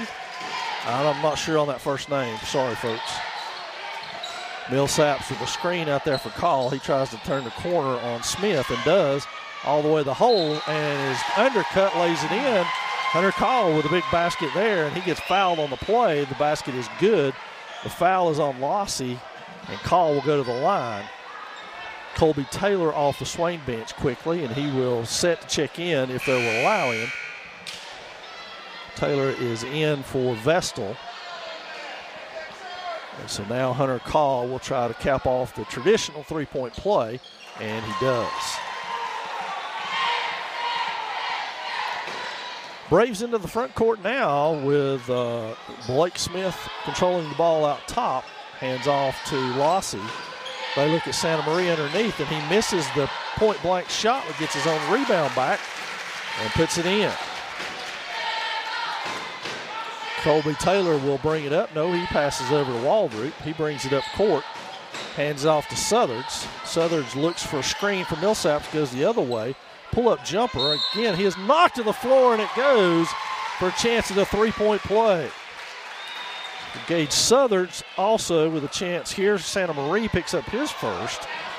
And Southards will go to the line to convert a traditional three-point play and tie this ball game. Great hustle right there. And that one spins out on Gage. And the Braves will bring it up. They pass it off to Bobby Crow. He goes to Santa Maria. Nice pocket pass to Smith. And that one is good by Bobby Crow. That's going to do your first period of play with the Braves on top, 21-17.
So first quarter in the books here from Swain High School.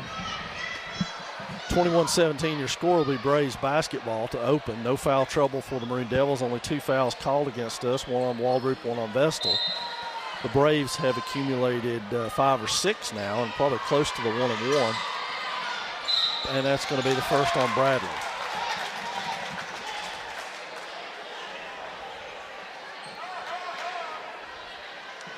So Cherokee to inbound.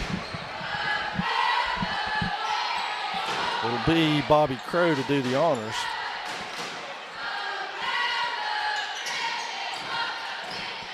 He goes all the way to the hole and banks it home.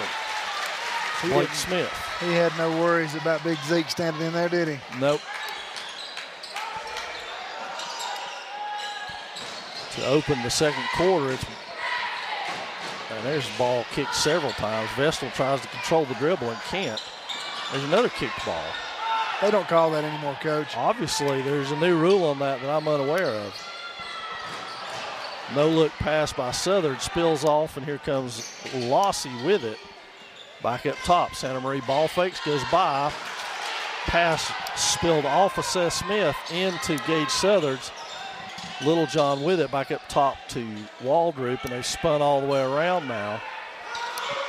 And now Littlejohn comes to the top to get it. Waldrop on the other side, nice pass inside. And Jediah Littlejohn with a bucket there on a great pass from Jesse Waldrop. 23-19 Braves. Great ball movement on that last possession. Smith's shot falls off. Bradley controls the boards and goes the other way with it. He'll be double teamed. Smith and Santa Maria there, and that's on Blake Smith. Should be 2 fouls on him, and that could be big. Yeah, he's been a real offensive catalyst for him so far. He will now come out. Back in is Nate Crow and Ethan Crow as they get Smith and Smith. Funny how that worked out, huh? Crow for Smith. Jesse Waldrop will shoot 1-1. Back iron no good, but Vestal's got the rebound. He sticks it right back in. 23-21 now. Shot on the way by Crow is way off. Waldrop pulls it off the glass, and now Vestal will bring it up. Over to Waldrop again. Southard's on that wing.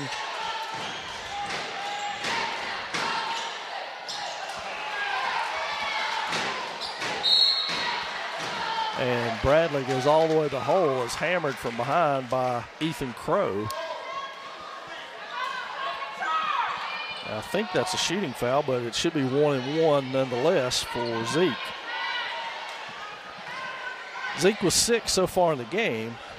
Has a chance to tie this thing up at 23 for the Maroon Devils. And I jinxed him. Broadcaster jinx. That's a real thing. It always works for myself. Bradley spins it, shoots it, back irons it. Vestal with the rebound. He pump fakes, misses that, good pass. And Bradley will just lay it in instead. Zeke Bradley. Crow on the wing. He goes back up top to Bobby Crow. Crow working against Vestal. Fakes a shot. Littlejohn doesn't bite. He goes up and under and lays it in. Fancy move by Nate Crow. 25-23 your score. Bradley to Southard's on the wing. Back to Bradley. Poked out of there by Santa Maria. Sterling sure showing off those quick hands, isn't he? He is very quick. Good bounce pass there. Kicked it back out. Lossy on the way for 3. It's off. And we got a foul as Bradley Vestal got the rebound. And that's on Ethan Crow. So it should put Jesse Waldrop or Zeke Bradley on the line. I think it's going to be Zeke. Quickly, Seth Smith checks back in for Ethan Crow as Crow has 2 fouls now. And Zeke will get still 1-1 at this junction of the ballgame. Only 1 more foul, and Maroon Devils will shoot the bonus. Zeke makes good on this one. And he now has 9 here early in this game with 5:29 before the half. Shooting for his 10th point. To go along with 2 rebounds and 2 assists so far for the big man. Shot is up and good. Both of those are very smooth, looking great. So now it'll be Nate Crow into the front court. He goes corner to Taj Lossy, back to Crow. Crow goes baseline. Southard's there. Shot missed, poked right back out to him. Santa Maria doesn't hesitate. He fires. It's short, and that one's rebounded by Smith. And we got a foul on the Maroon Devils. Who will it be on? 15 is Jesse Waldrop. That's 2 on Jesse. To the line will be Seth Smith, a 6'3 senior for these Braves. He's yet to score in this one. The left-hander puts the first one up and good with a good touch. But Smith is on the board, and the Braves lead it by 1.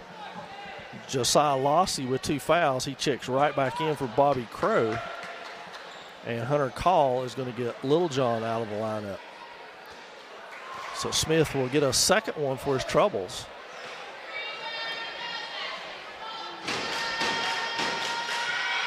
It's up. It's off. Bradley with a rebound. He looks up, has his eyes ahead, cuts to the basket, has it slapped, and it'll be out of bounds. Swain basketball. Southern's to inbound it.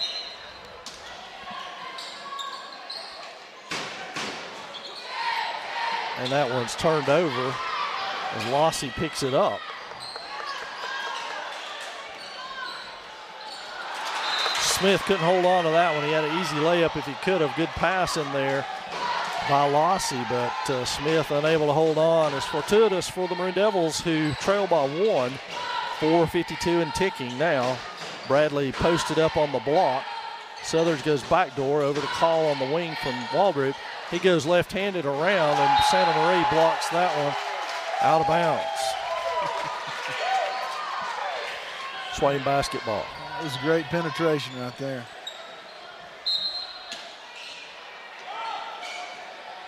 Good pass. Wow. Sneaky pass right there. Back very sneaky. He just kind of rolled it to him. Kind of snuck that one in there with a low ball. Crow into the front court at the volleyball timeline. Looks to work off a Smith screen. Call breaks that up with a block. And Jesse Waldrop pulls down the rebound and gets fouled on the play. That's on Lossy. It'll be his second. So the Braves picking up a little bit of foul trouble along the way, but they go so deep it's not that noticeable really. Jesse Waldrop back to the line. No, check that. It's just, no, he missed one earlier, I'm pretty sure. I must not have wrote that down in my book.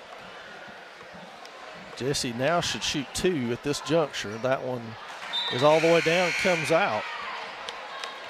A little strong. Vestal will take a breather. Colby Taylor into the Swain lineup for him. Jesse Waldrop back to the line. 26-27, Maroon Devils lead it at this juncture, and that one is good, and we got a foul on Hunter Call. Let's make sure that free throw went.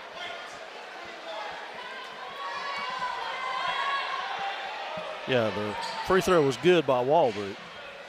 The foul on Call. Got a little overzealous on that one, fighting for position. A lot of times in those situations, that second man gets caught.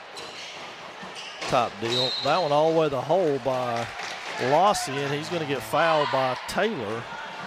Fresh into the ballgame, Colby picks up his first, and that's going to send Josiah Lossy to the line.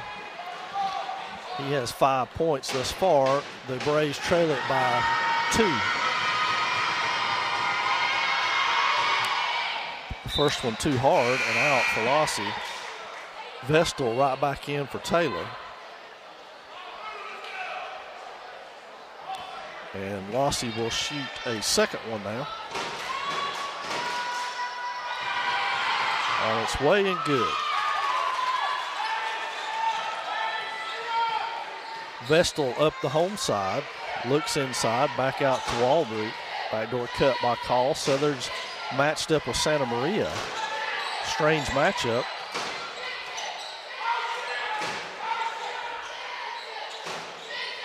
Hunter Call works on the wing over there, dribbles himself into a double team, comes right back out of it. Southern's beats Santa Maria, pulls up on the line, and hits a 3, big 3 right there from Gage Southers. That was very big right there. We needed that one badly.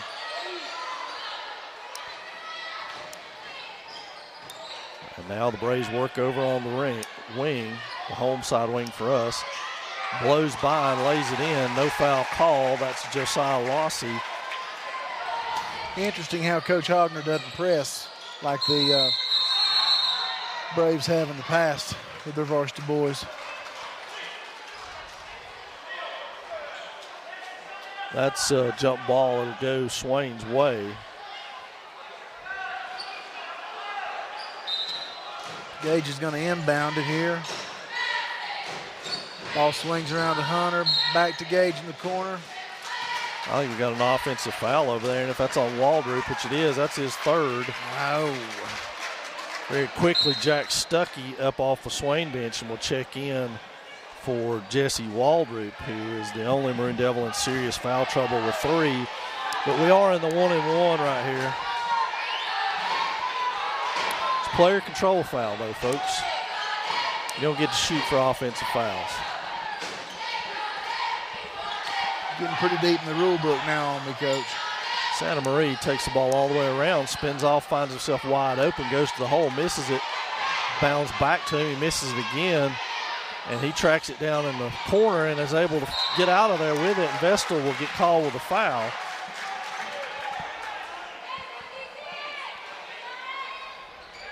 They're just out hustling us right now in the paint. Yeah. Quicker off feet. If that's on Vestal, and I believe it is, that's by my count 3. The board's got him for 2, so that's a good thing. I'll take that mistake on my end. Well, that'll help us. So now it will be Lossy back to the line.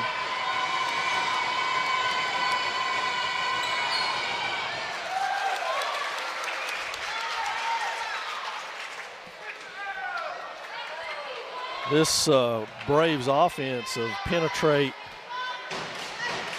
and kick or find the open man is very difficult to match up with, I would assume, for anybody. I would assume so, because now they are very athletic. A lot of movement by the Maroon Devils. Call goes to his left, tries to go inside Santa Maria with another steal. His third of the night. Ahead. Pull up 3 by Smith, and it is in and out, but right there is Smith again. And Seth Smith sneaks in and gets the ball to go on the offensive stick back, and now it's Braves lead, 33-21 again. Southard's runner, he's got it to go. Gage Southard's with 8. Over the corner, Lossy 3 on the way. It's short right to Bradley Vestal.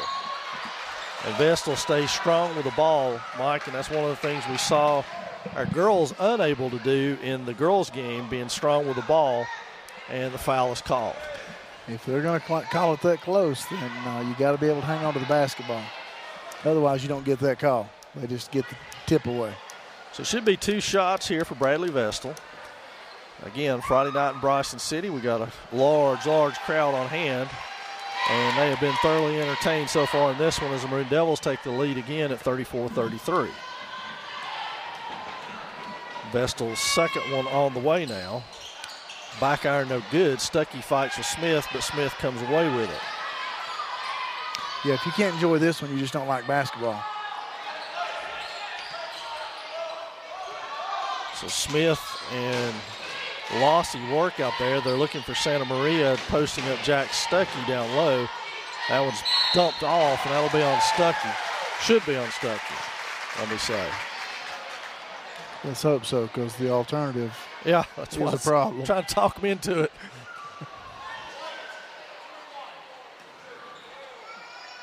Hunter call. Oh, got on Hunter.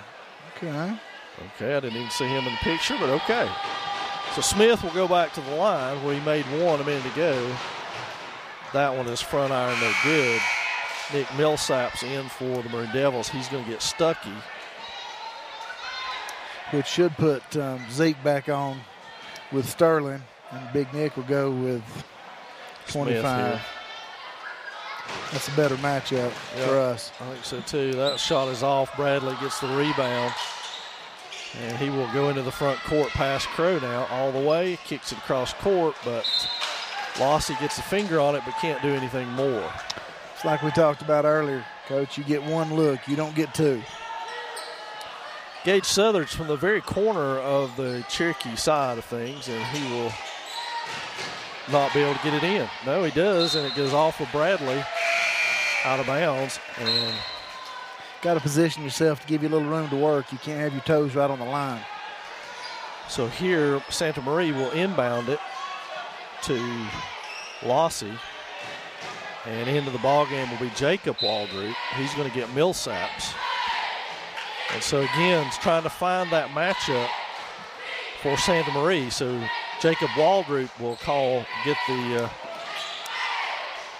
call this time, and that's why they're going to switch them off back and forth. Santa Maria 3 on the way. It's off. Smith in there again. He's off with it. Bradley rakes it out of there and goes the other way. Sterling's a terrible matchup problem due to his size and his quickness. Well, so is Zeke Bradley. Absolutely. As Seth Smith could not stay with him, he picks up his second foul, and Zeke will go to the line to shoot a pair. 34-33 Maroon Devils. It's 1:08 before the first half of what has been a very entertaining ball game thus far. Again, you get a chance to check out the crowd in the background on the home side. The visiting side just as stuffed as the home side is. And good to see a good Swain High student section out here tonight as well. Bradley makes good on the first. We'll go to the line for a second one. Andrews is at Hiawassee Dam tonight. Robbinsville is at Smoky Mountain. Hayesville is at Rosman. And Smoky Mountain Conference action over the rest of the area. That one's short. Hits Jacob Waldrop. He can't pull it out of there, though. Lossy on the floor, and that's going to be on Hunter Call. If it is, I know it's 3 now.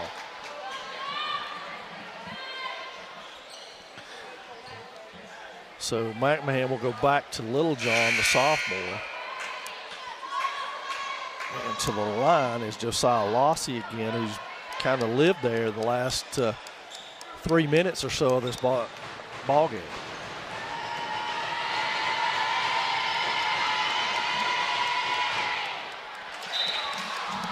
Glad I could provide that jinx. Told you it's a real thing, Coach. I'm an equal opportunity jinxer. Both teams. But the snake bite everybody. Yeah.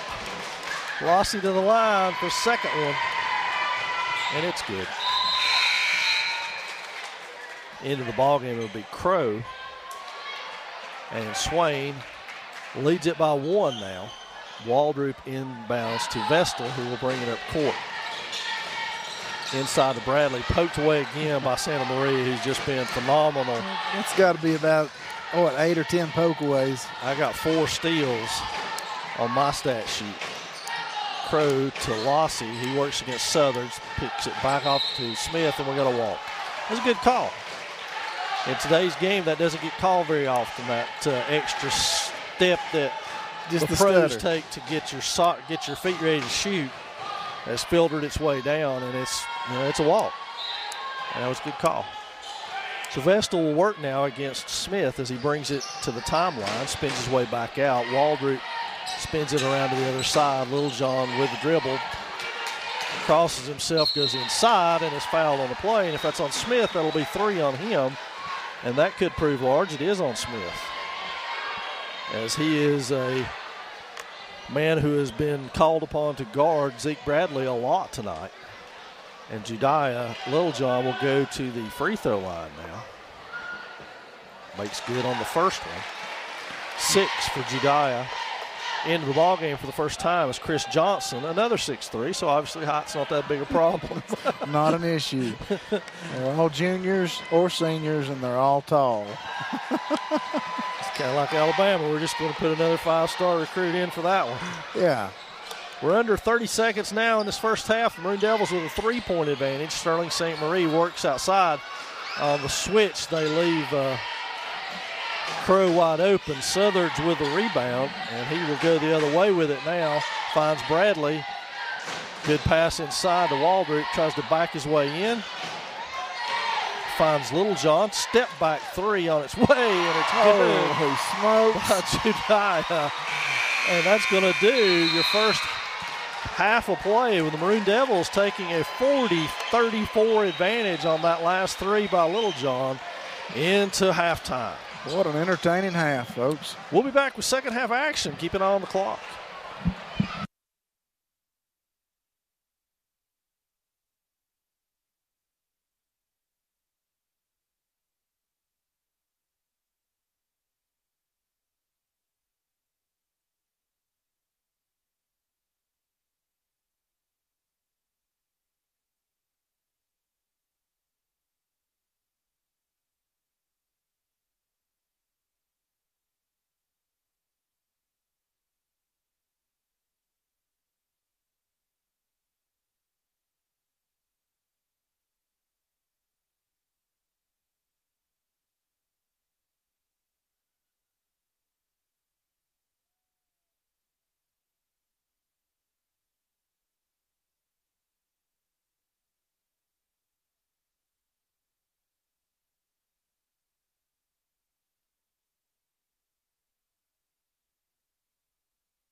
And we're back, folks.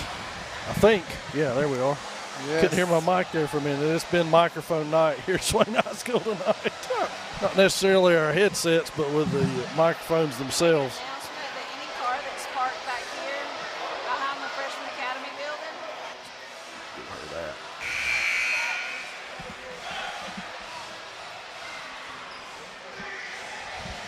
So we're ready for second half action right here now, getting ready to open with the Maroon Devils having jumped out to a 40-34 lead behind that Judea Little John 3 right at the buzzer of the first half.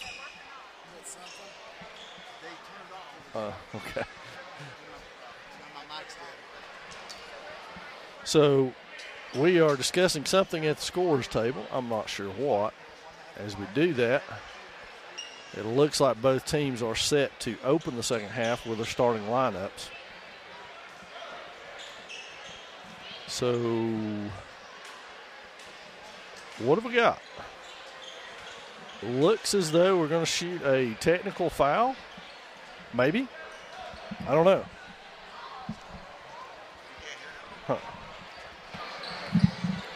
So, yes, to start things, Josiah Littlejohn will shoot a free throw. We don't know why. He makes it. That's very odd. He'll shoot a second free throw. So the 6-point lead is now 4, and it will be Cherokee ball. So I don't know what just happened, but it was not good for the Maroon Devils. And wasn't good for the new scores table or Scotty McMahon's anger. His blood pressure shot straight up. His blood pressure went up just a little bit.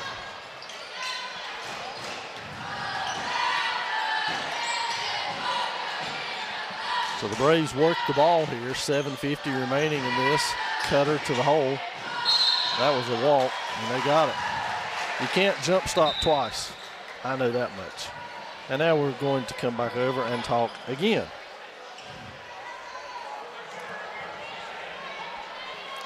So I'm curious, Mike, to know if they call technical fouls on Zeke Bradley for dunking during warm-ups. That would be interesting. Is that against the rules? I didn't know that it was. I've not seen it called before. But his number is up there, and he has 2 fouls. I only had him down for 1. As did I. So I'm wondering if that wasn't the case, because he did dunk one. Ain't that something? And there's a steal by Crow. Into the front court come the Braves. A chance to pull to within 2 or 1. All the way to the hole, shot up and good. And Coach McMahon all the way onto the court to call a timeout. He is furious with his team. 38-40 your score. And we have got timeout here. The Maroon Devils have not scored in this quarter yet. Had a great close to the first half, and now let's see if they can come alive in the third period. It's going to be interesting to see if they can go ahead and set the tempo that they want to establish and impose their will, if for lack of a better term, on the Braves. Because it seems like we've got every opportunity to go ahead and take control of this thing. Well, the Maroon Devils now will have the ball to inbound underneath their own basket after a made Cherokee basket. The Braves will come out and feign. Well, I think they were just confused about what side of the court they were playing on, because they are not pressed the they're basketball not pressing. all night. No. There's a foul on Crow. Nate Crow. It'll be the first of this half, and Swain has one up there as well, and I don't remember one being called on us. Inbound to Littlejohn. He kicks it back to Bradley. Santa Maria with very active hands. Waldrop with a shot. It's off, and Bradley lays it in. Great position. So into the front court now come the Braves, and that'll be Lossie working the ball over to Santa Maria, who will work against Waldrop. Pulls up, shoots it. Southers tries to get it, and That will spill out of bounds off of Swain. And to inbound, it will be Lossy from right underneath the Swain basket. Boy, and Ethan Crow took and just shoved Zeke Bradley all the way under the basket that time with no call. Back to the wing. Southard's on the ball. Santa Maria trying to post up Waldrop. Waldrop steps in and steals that. That was a great takeaway. He came around. He learned from his first foul. He got called down here on that. Well, that's what Sterling Santa Maria has been doing a lot to Bradley. And Zeke going to work. They don't have an answer for that. If he gets the basketball right there, they can't stop that. Crow all the way underneath tries to shoot it, but Bradley's there to make it a tough shot and then grab the rebound. He pushes the tempo ahead. Santa Maria pokes it away. And that, what happened? I guess we dribbled on the baseline or the sideline. So it'll be a turnover there. Out of the ball game will be Nate Crow, and into the ball game will be Taj Lossy. I'm not sure how to pronounce his name. I apologize. Santa Maria with a three loaded up on the way. It's off and goes to Littlejohn, and he'll slow it up, walk it up over to Bradley. He passes to Vestal. Vestal comes off a double screen, now tries to turn the corner, kicks to Littlejohn on the wing. Littlejohn all the way to the hole, shot up and off. He tried to get the rebound and couldn't. All the way to the floor, spills everybody, and a jump ball. We'll take that over to Swain's side. No, Cherokee side. I can see the little light on top, but I never know how to read the arrow. Does it point to the team that's getting it or the team that got it last? I think to the team that's getting it. I just saw him change it. Okay. Because I did not know that before. So Vestal out pressuring the ball. 7 or 8 steps later, Smith gets rid of it. Santa Maria on the outside, shot is good. Sterling Santa Maria with another three. Swain into the front court, leading by 3 now, 44-41. Littlejohn all the way to the hole and gets it to roll. Josiah Lossy brings it up for the Braves, works against Bradley Vestal. Over to Lossy on the wing. And Santa Maria runs a circle all the way around. Underneath is wide open. Josiah Lossy, they miss him. Santa Maria inside. And that's up and good by Ethan Crow, his first basket of the game. Off the Santa Maria pass. And now Zeke Bradley brings it up. Looks to work a two-man game with Gage Southern. Sets Southern to screen. Shot up and on its way. Waldrop fights for it. Can't get it. It's pulled out of there by Lossy, who races the other way. And I'll tell you what, Blake Smith is liberal with his feet when he starts a drive, isn't he? I'd say, and they haven't called it hardly any. Who was that foul on? That's on Vestal? I think so, yes, sir. That'll be his third by my count. Nick Millsap's already at the scorer's table. First one on the way from Smith is good. 5 so far for Smith, and Zeke Bradley will get a breather here at the 4:09 mark. They're going to be hard on Big Nick to match the athleticism that's going to be generated right now. Littlejohn pulls down the rebound. Ooh. You saw that as I did, fans. It was right there in front of you. Littlejohn winding his way around. Waldrop with a three. It rattles around and is out. Millsaps keeps it alive but can't get it. And the Braves will go the other way with numbers on their side. Now they back it back out.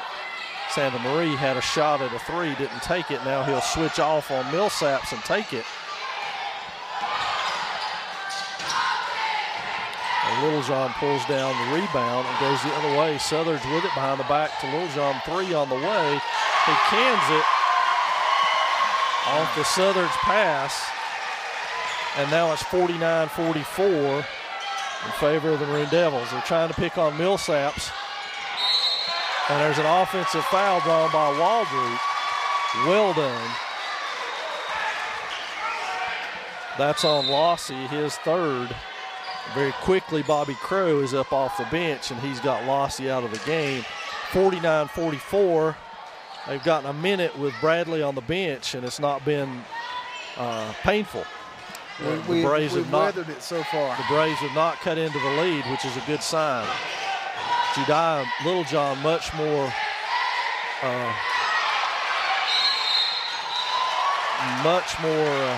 aggressive than he's been in previous games, but for the sophomore, that's a good thing. So we got a foul here on the Millsaps rebound. That's going to be on Ethan Crow, his third, and Nick pulls down the offensive rebound to give Swain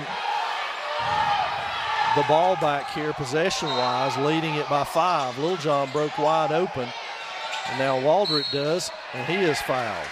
A great cut to the basket right there. That's got to be Crow. That's 4 on Crow before they can get him out.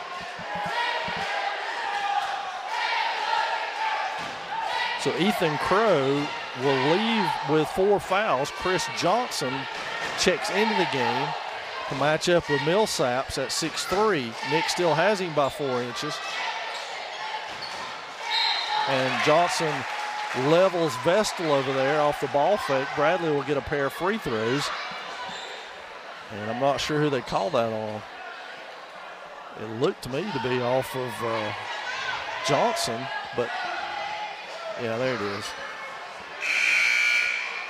They can't do that, guys. Vestal makes the first one, fortunately, and now we've got subs in the game. So almost 1 full minute for Bradley out of the game to rest, and the Maroon Devils are still up by 6 in this one. Johnson checks right back out for the Braves. Vestal shoots his second one, and it's good as well. Bradley Vestal with 7 points to go along with 5 rebounds. Crow into the front court.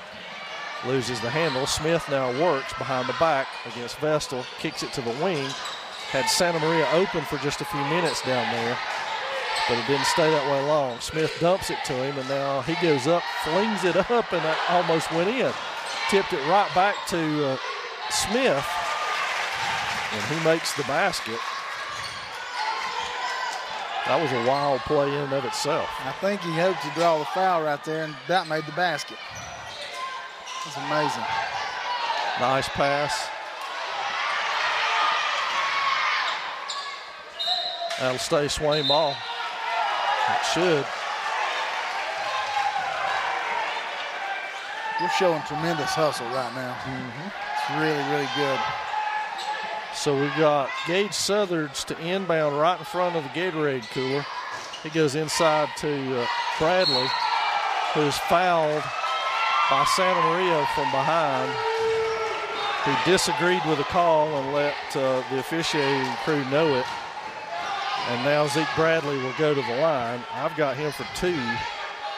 They've not put that up yet on the board. Zeke goes to the line to shoot a pair here as he was attempting a shot. That one rolls in for Bradley. Get you an update on his point total here in just a second.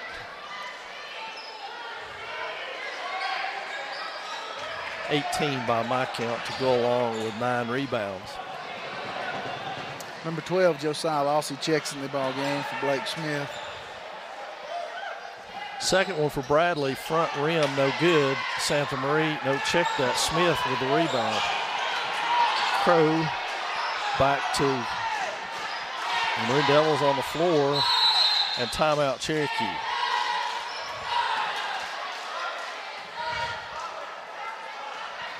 (52-46) with 2:01 remaining in the third period of play, and we would encourage you highly to go to maroondevils.com. There's a lot of things there for you that's going to interest you if you're a Maroon Devil fan.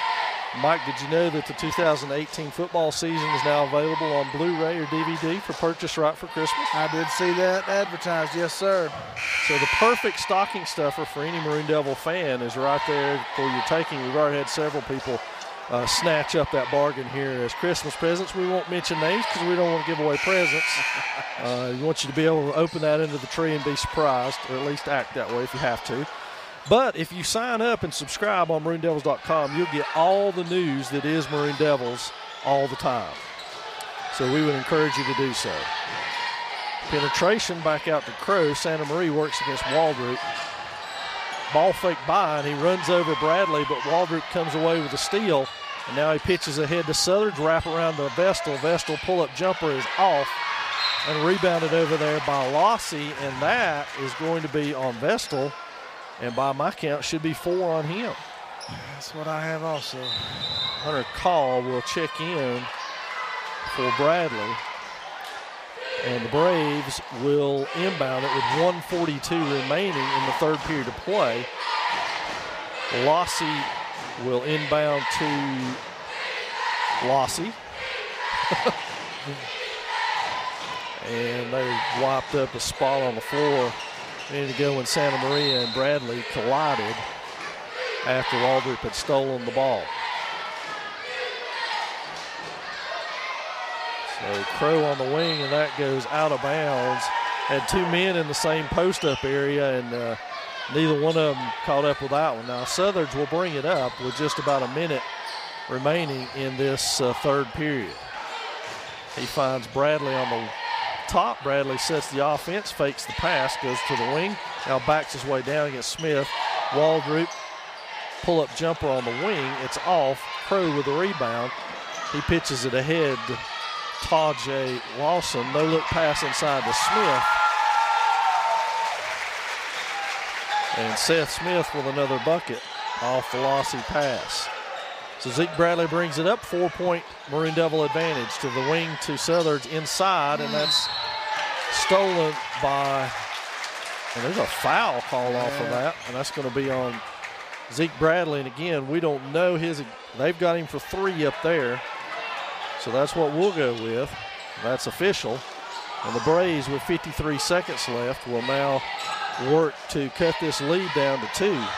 Santa Maria posting up inside against a bevy of Maroon Devils. Gage Southard's walks away with it, and it'll go Swain basketball. Southard's able to poke it away. Now he will work against Lossie, Josiah Lossie. Waldrop against Santa Maria. Hunter Call over here against Bobby Crow. He goes through and there's a turnover on Call as he goes through the screen process, but couldn't make the bounce pass he wanted to. So 28 ticks of the clock left in the third period of play. Cherokee with another opportunity to cut it from 4. Crow turns the corner, looks inside. Santa Maria posting up. He's short with it. Bradley can't pull it down, and Josiah Lossie does. Santa Maria in the corner, wide open 3. He misses it. Another rebound for the Braves. Bradley with that one. He kicks it ahead to Littlejohn, and that one doesn't go right at the buzzer. Nice attempt by Littlejohn and Southard, but they can't connect on that one, and the Maroon Devils through 3 lead at 52-48. We'll be back for the exciting final 8 minutes.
Folks, buckle your seatbelts because we got an exciting 8 minutes coming. Swain with the initial possession here in the fourth quarter.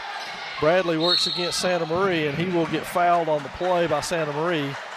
That'll be 3 by my count on him. Zeke Bradley will go to the line.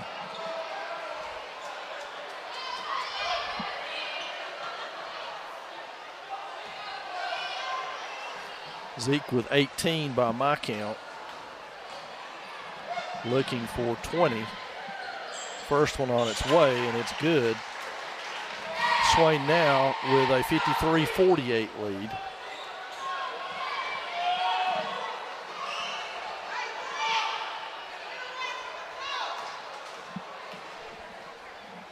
Bradley spins. The second one is true to its mark, and he now has 20 for the game.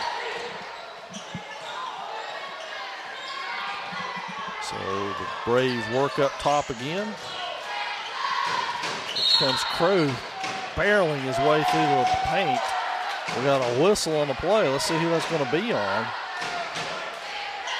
And that's on Hunter Call. That'll be his fourth. I think so, yes, sir. They just moved the ball so well, we're getting caught out of position. Well, sometimes in a game of basketball, you just put your head down and go to the basket and see if you can make something happen, and that's exactly what Ethan Crow did right there. Very little to lose and a lot to gain, and he puts the fourth foul on Hunter Call. He also has 4 fouls, but the Braves have already shown themselves to be much more deep. I was going to say, come on. And that's now. a push. Let's see who that's on. And that's on Crow. That should be 5 on him by my count. And he pushed Zeke Bradley all the way under the basket. So Ethan Crow is gone at the 7:43 mark. And quickly off the bench is Seth Smith, who has been very effective in his minutes, dare I say, more effective than Ethan Crow has actually been. Absolutely, but he has 3 also. So foul could be a case down the stretch here for both teams. Waldrop up top, Southard's on the wing now, works from the Devils logo. Southard's all the way around, finds Little John, sees some daylight, goes all the way to the hole and lays it in. Kid's having himself a breakout game. Tell you what, the pup's coming alive, isn't he? He is. So now it'll be Lossy working against Southard's. He backs himself out, finds Crow up top. Ball fake on Call, and now Lossy turns the corner. Call's got him up top. Inside, poked away by Waldrop, down to the floor and out of bounds. Good hustle by Jesse Waldrop to punch that one away, and it will be Cherokee basketball. Oh, Jesse has worked that really hard coming around that post up and poking them out. He's done great with that since the first period. And he did a good job on that one. He couldn't get to it as it spilled out of bounds. He spilled out with it, but just unable to get to it. So it'll be Cherokee basketball. Worth mentioning, as we said, that tonight in the Smoky Mountain Conference, Andrews is at Hiawassee Dam. That, of course, not a conference game. Robbinsville at Smoky Mountain, that one, too, not a conference game. Hayesville is at Rosman, and that one is, of course, conference. Murphy and Robbinsville still working their way into basketball and conference play. Judiah, Little John, 9, 10, 11, 17 by my count. Points for the Maroon Devils, and that's been a big punch. This young man, a sophomore, started this game when he had been coming off the bench for the Maroon Devils, and you can see why Coach Scotty McMahon went with the sophomore. Yes, sir. He's very athletic, seems to be very mentally tough. He hasn't had any problem with the pressure that the Braves are putting on him, and doesn't hesitate to go to the basket. Exactly, and he's got a good shot from outside. We've seen him can 2 3-pointers that were heavily contested. One of them a buzzer beater there right before the half that turned the tide in the Maroon Devils' favor. So the kid not afraid of the big moments because it doesn't get much bigger than Swain Cherokee. In this, you can see the attendance here tonight is huge, big packed house, so he has not been afraid of the moment at all. Good inbounds play. Waldrop insinuated himself into that play and managed to get it to go out of bounds off Cherokee and save a possession for the Maroon Devils. Good hustle play by Jesse Waldrop. Again, he's done that all night long. Continues to insert himself and make good things happen. We've talked about it a lot on these broadcasts in the past and years past about the importance for good teams having somebody who does all the little things, the dirty work, if you will. I think Jesse Waldrop is that guy for Swain. Yes, sir. I agree with that. Zeke Bradley all the way to the hole. No answer for that one. 22 on the night now for Bradley. 58-48, biggest lead of the night for the Maroon Devils at 10. Pull-up jumper, and it's good by Lossy. Whoa, that was some nifty work there to keep that one in bounds for the Maroon Devils. So Swain looking to set Bradley up to do that right there, penetrate and kick. And Zeke finds Gage Southers for another big three. And now it's an 11-point lead and almost a steal right there by Gage Southers. Not sure what the call was, but it's going to go against Gage, his first. So no foul trouble there for him, but almost a steal. Into the ballgame comes Blake Smith for the Braves. He's going to get Seth Smith out, which makes the Braves noticeably shorter and also means that Sterling Santamaria has to cover Zeke Bradley at this point. Bradley does that so well. He just finds that open outlet, lays it out there, easy bucket. Maroon Devils by 13, starting to pull away a little bit. Santamaria, great pass back door, just missed. Oh my God! Oh, wow! Are you kidding me? Wow! Wow! It's a terrible call in my opinion, but that's 4 on Bradley. So with 5:40 left to go in this fourth quarter of play, now we've got an officials huddle. Well, Zeke's takeaway there is keep the ball up away from those guys with quick hands. I don't think he saw Lossie behind him. So Cherokee to inbound it now. And poked out of there by Southern. Santamaria strolls down the lane, passes it away. Waldrop almost gets it, and in is Bobby Crow.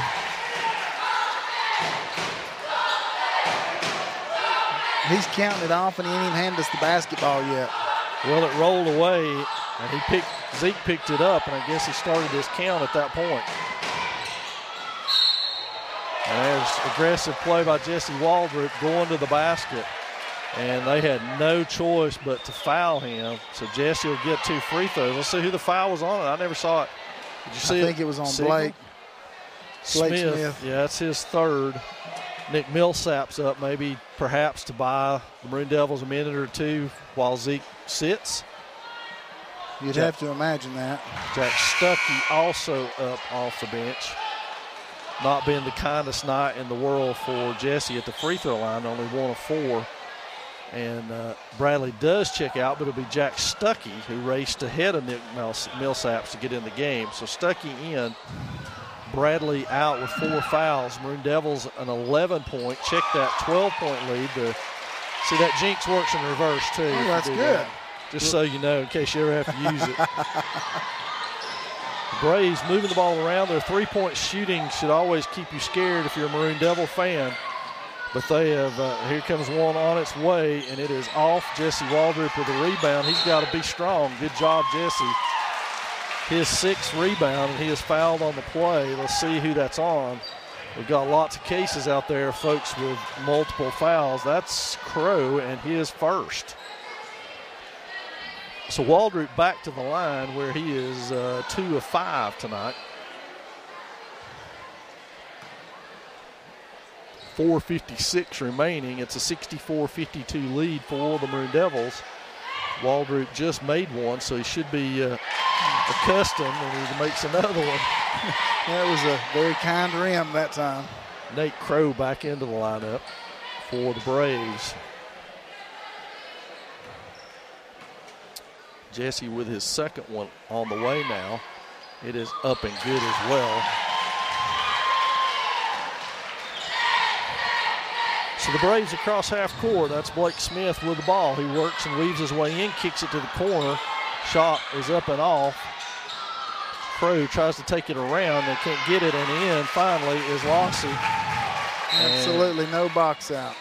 Timeout called by the Maroon Devils. We'll keep it right here as we have, and remind you again that we'll be with you next Thursday for Maroon Devil basketball action, so tune in for that one. Also worth pointing out, Mike, that for one of the first times ever, the Maroon Devils are hosting a Christmas tournament right here, and so there'll be plenty of opportunity to come out and watch some good basketball. I know North Stokes and Brevard are on tap to be here, And so that should make for a very interesting couple of days after Christmas.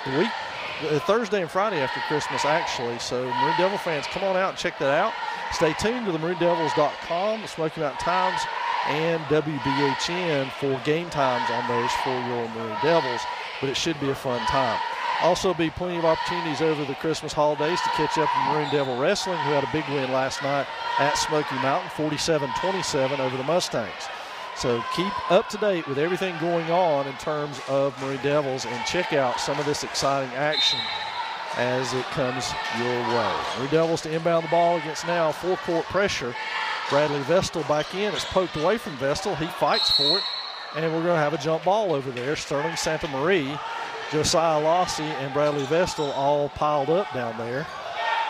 And we got a jump ball. Looks like it's going to be Cherokee's ball. I think the alternate possession gives it to the Braves, and so now they will inbound it. Santa Maria can't get that one to go. Vestal tips it out, but to the wrong player. And they work in the paint again, up and good from Lossie. Here comes Southards into the front court, running one-hander, front rim off. Santa Maria with the rebound, his 7th. In the front court comes Josiah Lossie, now between the legs, back out to Santa Maria. Ball fake, puts it on the floor. Would love dearly to drive on Bradley and draw his 5th. Lossie again with the basket. And there's a foul. That will be on Lossie, his 4th by my count, which, reminder to everybody, is unofficial. They certainly don't mind to go right at Zeke right now. They've got to. They have to feel like if with 4 minutes left, if they can get him out of this game, they have a shot at getting themselves back in it down 8. Bradley with a chance to pull it back to 10 here. He leads all scores, I believe. I would have to total up Josiah Lossie's totals because he's close. Zeke is settled in, I think, with 23 now, but I'm not positive. We didn't just jinx him. If I didn't just jinx it. Second one on the way.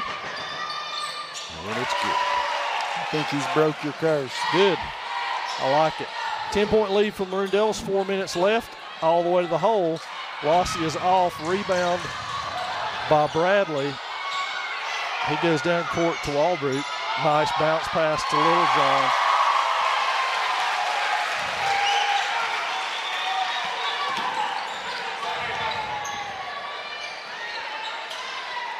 Up and in for Smith.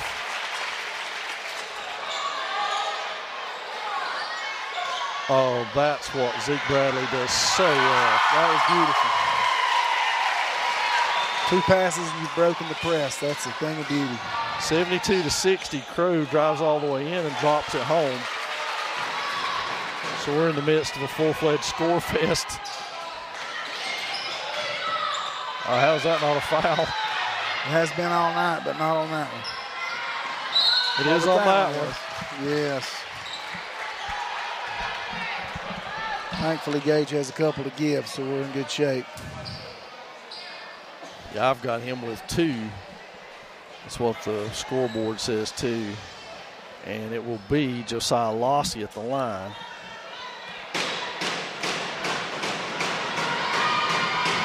I got Lossie with 23, make it 24 now. So he leads all the scores. Seth Smith back into the Braves lineup for Sterling Santa Maria. And now it will be Lossie for his 25th point of the night.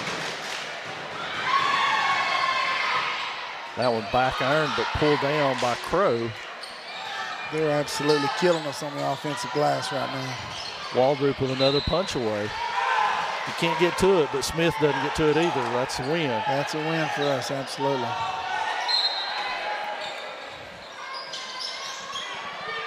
So inside to Blake Smith. He hands it off to Lossie, and Lossie tries to make a pass. It will stay Cherokee ball. Check that. As the Maroon Devils got a hand to knock it out of bounds. So Lossie will inbound it. 2:54 remaining, and goodness sakes alive, Seth Smith. That was a pile driver screen. He just put it in bulldoze mode and ran straight ahead. He's certainly built for that. He's a big old young. Stands 6'3", and he's a very muscular 6'3". He's not skinny and thin looking. He's very athletic looking. Looks like that should give him 4. Southard's with it. He's into the open, step over, and shoots it, rolls home for Gage. And Maroon Devils manage to stay ahead. Here comes Crow the other way. Little John almost with a steal. Vestal almost with a steal.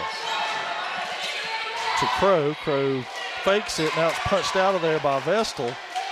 It'll remain Cherokee ball, but 2:30 and counting, more importantly, for Maroon Devil fans. 11-point lead.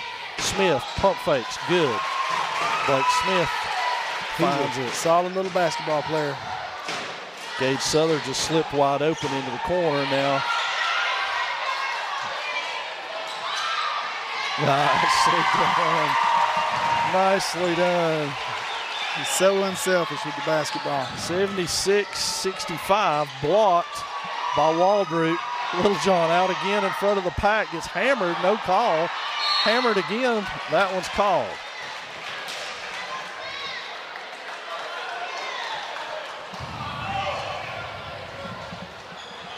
So that was on Crow, his second by my count, but it'll put Waldrop back on the line.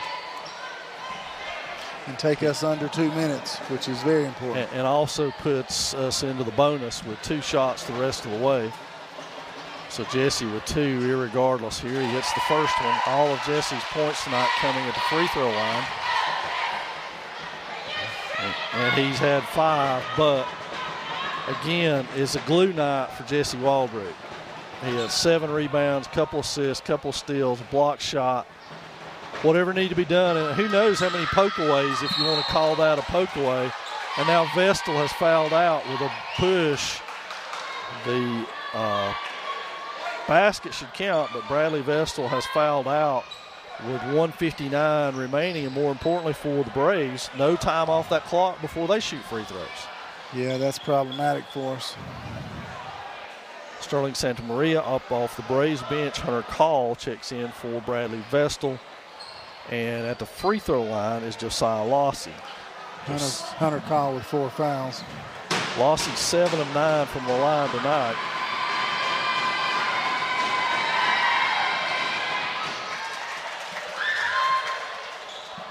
He'll get a second one.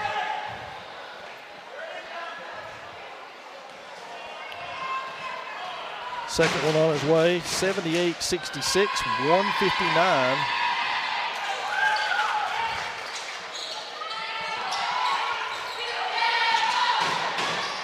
That one hit the standard above the court, so the Braves ball underneath with a chance to pull within 8, 9 or 8, depending upon 3 or a 2 at this point. The Devils do have foul trouble. Hunter Call and Zeke Bradley, 4 fouls each. We have work to do, that's for sure. Timeout Braves as Crow with the rebound and the putback. And the Maroon Devils, as we said, Zeke Bradley 4, Hunter Call 4, and Jesse Waldrop with 3, Southard's 2. Did the shot count? Yeah, that did. I thought so. So we should be 9 at 78-69 with 1:48 left. And the Maroon Devils basketball when we return to action. We should also mention while we're on the air here, Mike, that next week begins testing for the high school and the middle school as well. So parents out there who watch this on replay or watch it live, either one, keep that in mind as your students will have exams, and those exams are very important. We hope that you look at them that way and encourage your student to look at them the same way, that it's important for us to do well on those exams as they come up.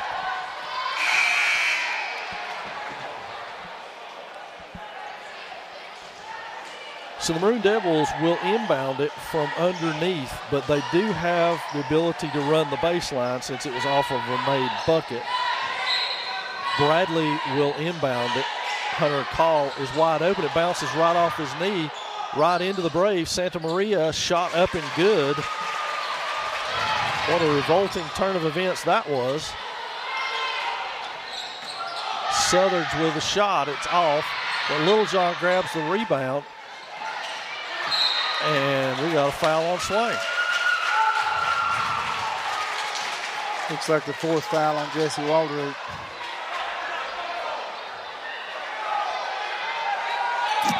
So, yes, that one's on Jesse, his first since the first half, but his 4th. More importantly for the Braves, the clock stops and they get the chance to pull this to within. That's missed, fortunately. Now they can pull to within 6, the closest they've been since probably the 3rd quarter. That one is good. 6-point Maroon Devil lead.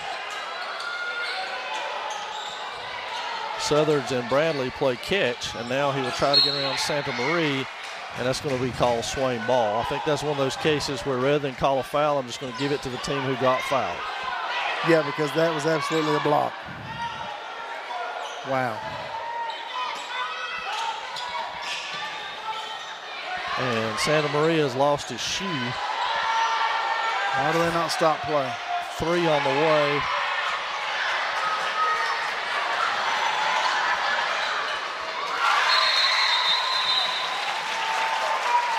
And like I said, what a revolting development this has become. What's going on? They stopped play for Sterling to put his shoe on him. He's taking his sweet time with it. That's a fact. Oh, okay. Well, while that happens, Jack Stuckey checks in for Hunter Call. And now it will be Zeke Bradley to inbound. He finds Jesse Waldrop. Waldrop against the Braves' pressure. And that's batted out of bounds by Sterling Santa Maria. Swain will inbound it from right in front of the cheerleaders, who, as always, have done an awesome job tonight. Gage Southards will trigger it. He finds Zeke Bradley against Santa Maria, cutting Littlejohn, and he is fouled, and it goes. That combination has been effective all night long for the Maroon Devils, and that is a big play to push it back to 6, possibly 7, as Jediah Littlejohn goes to the line. And it is good. Timeout, Swain. Trying to figure out how many points Jediah has. He has certainly played well. Well, if I've got that right, he's got 28. Oh, my gracious. Let me try again.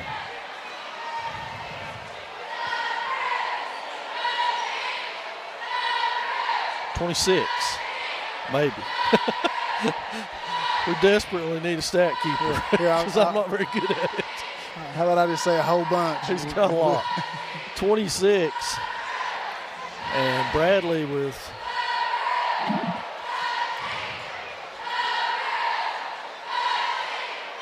.24, 13 rebounds, and 7 assists. Wow. So the Maroon Devils will return to the court with Littlejohn, Jack Stuckey, Zeke Bradley, Jesse Waldrop, and Gage Southards. And the Braves will inbound it here. We're under a minute at 58.7.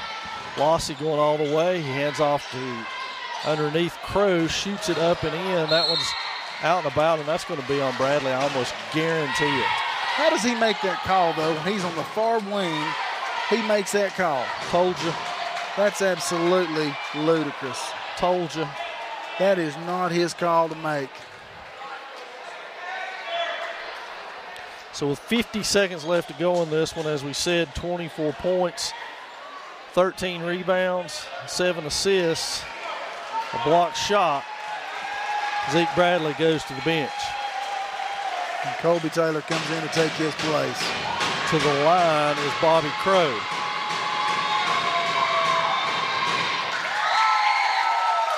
Crow makes the first.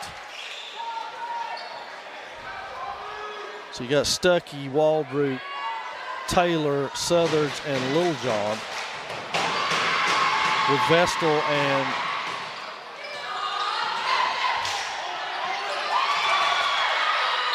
that, ooh, boy, if I'd went, we'd have had a mess on our hands potentially. Jacob Waldrop up off the bench. He will check in. And it'll be back to the line for Josiah Lossy, who has been deadly from there all night. And he continues that onslaught. Well, he's just as cool as the underside of the pillow, isn't he? He is at that, and it's 81-76 now. 46 seconds left. Maroon Devils need a possession that takes some time off that clock. Waldrop tries to inbound it, finds Littlejohn. Littlejohn gets the pressure, stolen. And Waldrop with the rebound. Just dribble back out. Timeout Swain. Wow. Here I'm trying to coach from up here in the crow's nest. Yeah. Timeout Swain, 34.2. It's 81-77. So the Maroon Devils desperately need to let the rest of the air out of this. Hang on for this victory with Vestal and Bradley, two starters on the Swain bench. We thought that was going to be an issue for both teams. Has not been for Cherokee. Ethan Crow fouled out, but as we said in tonight's game, Seth Smith has been much more effective than Crow had been anyway. So it was really a good trade-off for the Braves to lose Crow and have the Maroon Devils lose their two. So at this juncture, it's all about cases. We could stand to use Dean Smith's four corners here for just a moment. I don't think that thing exists anymore, though, does it, Coach? Not much. And I got Josiah Lossy for 28 on the night. Southerns to inbound the ball. He does so to Taylor.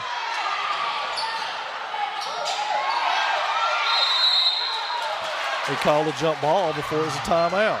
That's good because it's our ball. You know, wouldn't be a bad thing if we threw the pass long just to eat the clock. Yeah, at this juncture, 27.9. I'm curious as to why the Braves didn't go ahead and foul Colby Taylor, who is fresh into the ballgame, has not shot a free throw, not even taking a shot, really. Instead, they continue to play with fire. And allowed Jediah Littlejohn to take the ball in his hands. If I were going to deny somebody, it would be him. Absolutely. Because he's absolutely on fire right now. So he goes back to the free throw line. 83-77 with 24 seconds left. That one's long. Can Waldrop hold it? It hits the ground. Cherokee with it. Taylor against.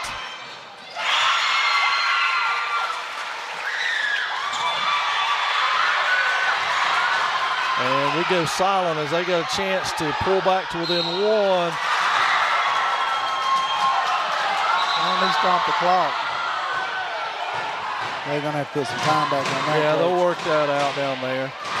It's 83-79, and Josiah Lossy will go back to the line. As we said, he's got 28, and he's made 8 straight free throws, 11 out of 13 from the line tonight. And he will shoot a pair with a chance to pull this back to within one, and the Maroon Devils struggling mightily to get the ball inbound and up court. Trying desperately to throw it deep, but they are not getting it there. Cherokee has basically taken everybody from the backcourt and moved them up and not worrying about that deep pass with Zeke Bradley out of the ballgame. Yes, sir. They feel confident that they've got the athleticism and the speed to dominate what's going to happen these next 6 seconds. So Lossy with a chance here. As we said, 8 in a row. First one on its way. I hope you'll keep bragging on him just for a minute. Well, he is, 11 out of 13, so pretty impressive. He got that one. So 29 for him. Timeout Cherokee, 83-80. 6.5 seconds remain in this one, and the Maroon Devils have to get the ball inbounded. They don't have to get it across half court, is the positive thing about it, but they do have to hold on to it long enough to either get fouled or get 6 seconds gone. So they need to find a way to get it inbounded first and foremost and then hang on to it. And that has been problematic these last 57 seconds. It has. So that's what we've got, folks. 83-80. The Maroon Devils 0-1 in Smoky Mountain Conference play. The Braves 1-0 in Smoky Mountain Conference play. That's your cases. Maroon Devils want to walk away from here with a huge home win, as they will still have to go to Cherokee and play this same Brave team, and it should be a dandy when we go up there. And the key, of course, the folks who have fouled out, Bradley Vestal, Zeke Bradley, both out of this game. Jesse Waldrop with 4, Hunter Call with 4. Be interesting to see how our seniors step up right here, Coach. So we've got to inbound, it will be Jesse Waldrop. They get it inbounds to Littlejohn. 1.5 seconds come off of it. 2 shots for Judiah.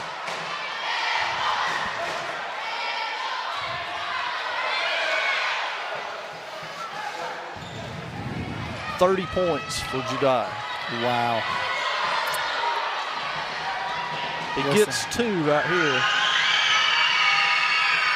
And he's short on the first one. Just make this one right here.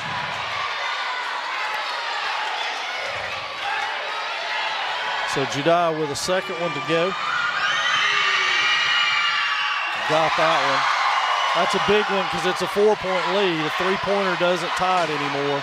Sterling Santa Maria from right in front of the Braves bench. It's off, batted around, and that's going to do it. It's tapped in there by Josiah Lossie, but too little too late for the Braves, who are on the short end tonight. The Maroon Devils take the win, 84-82, a real nail-biter in this one.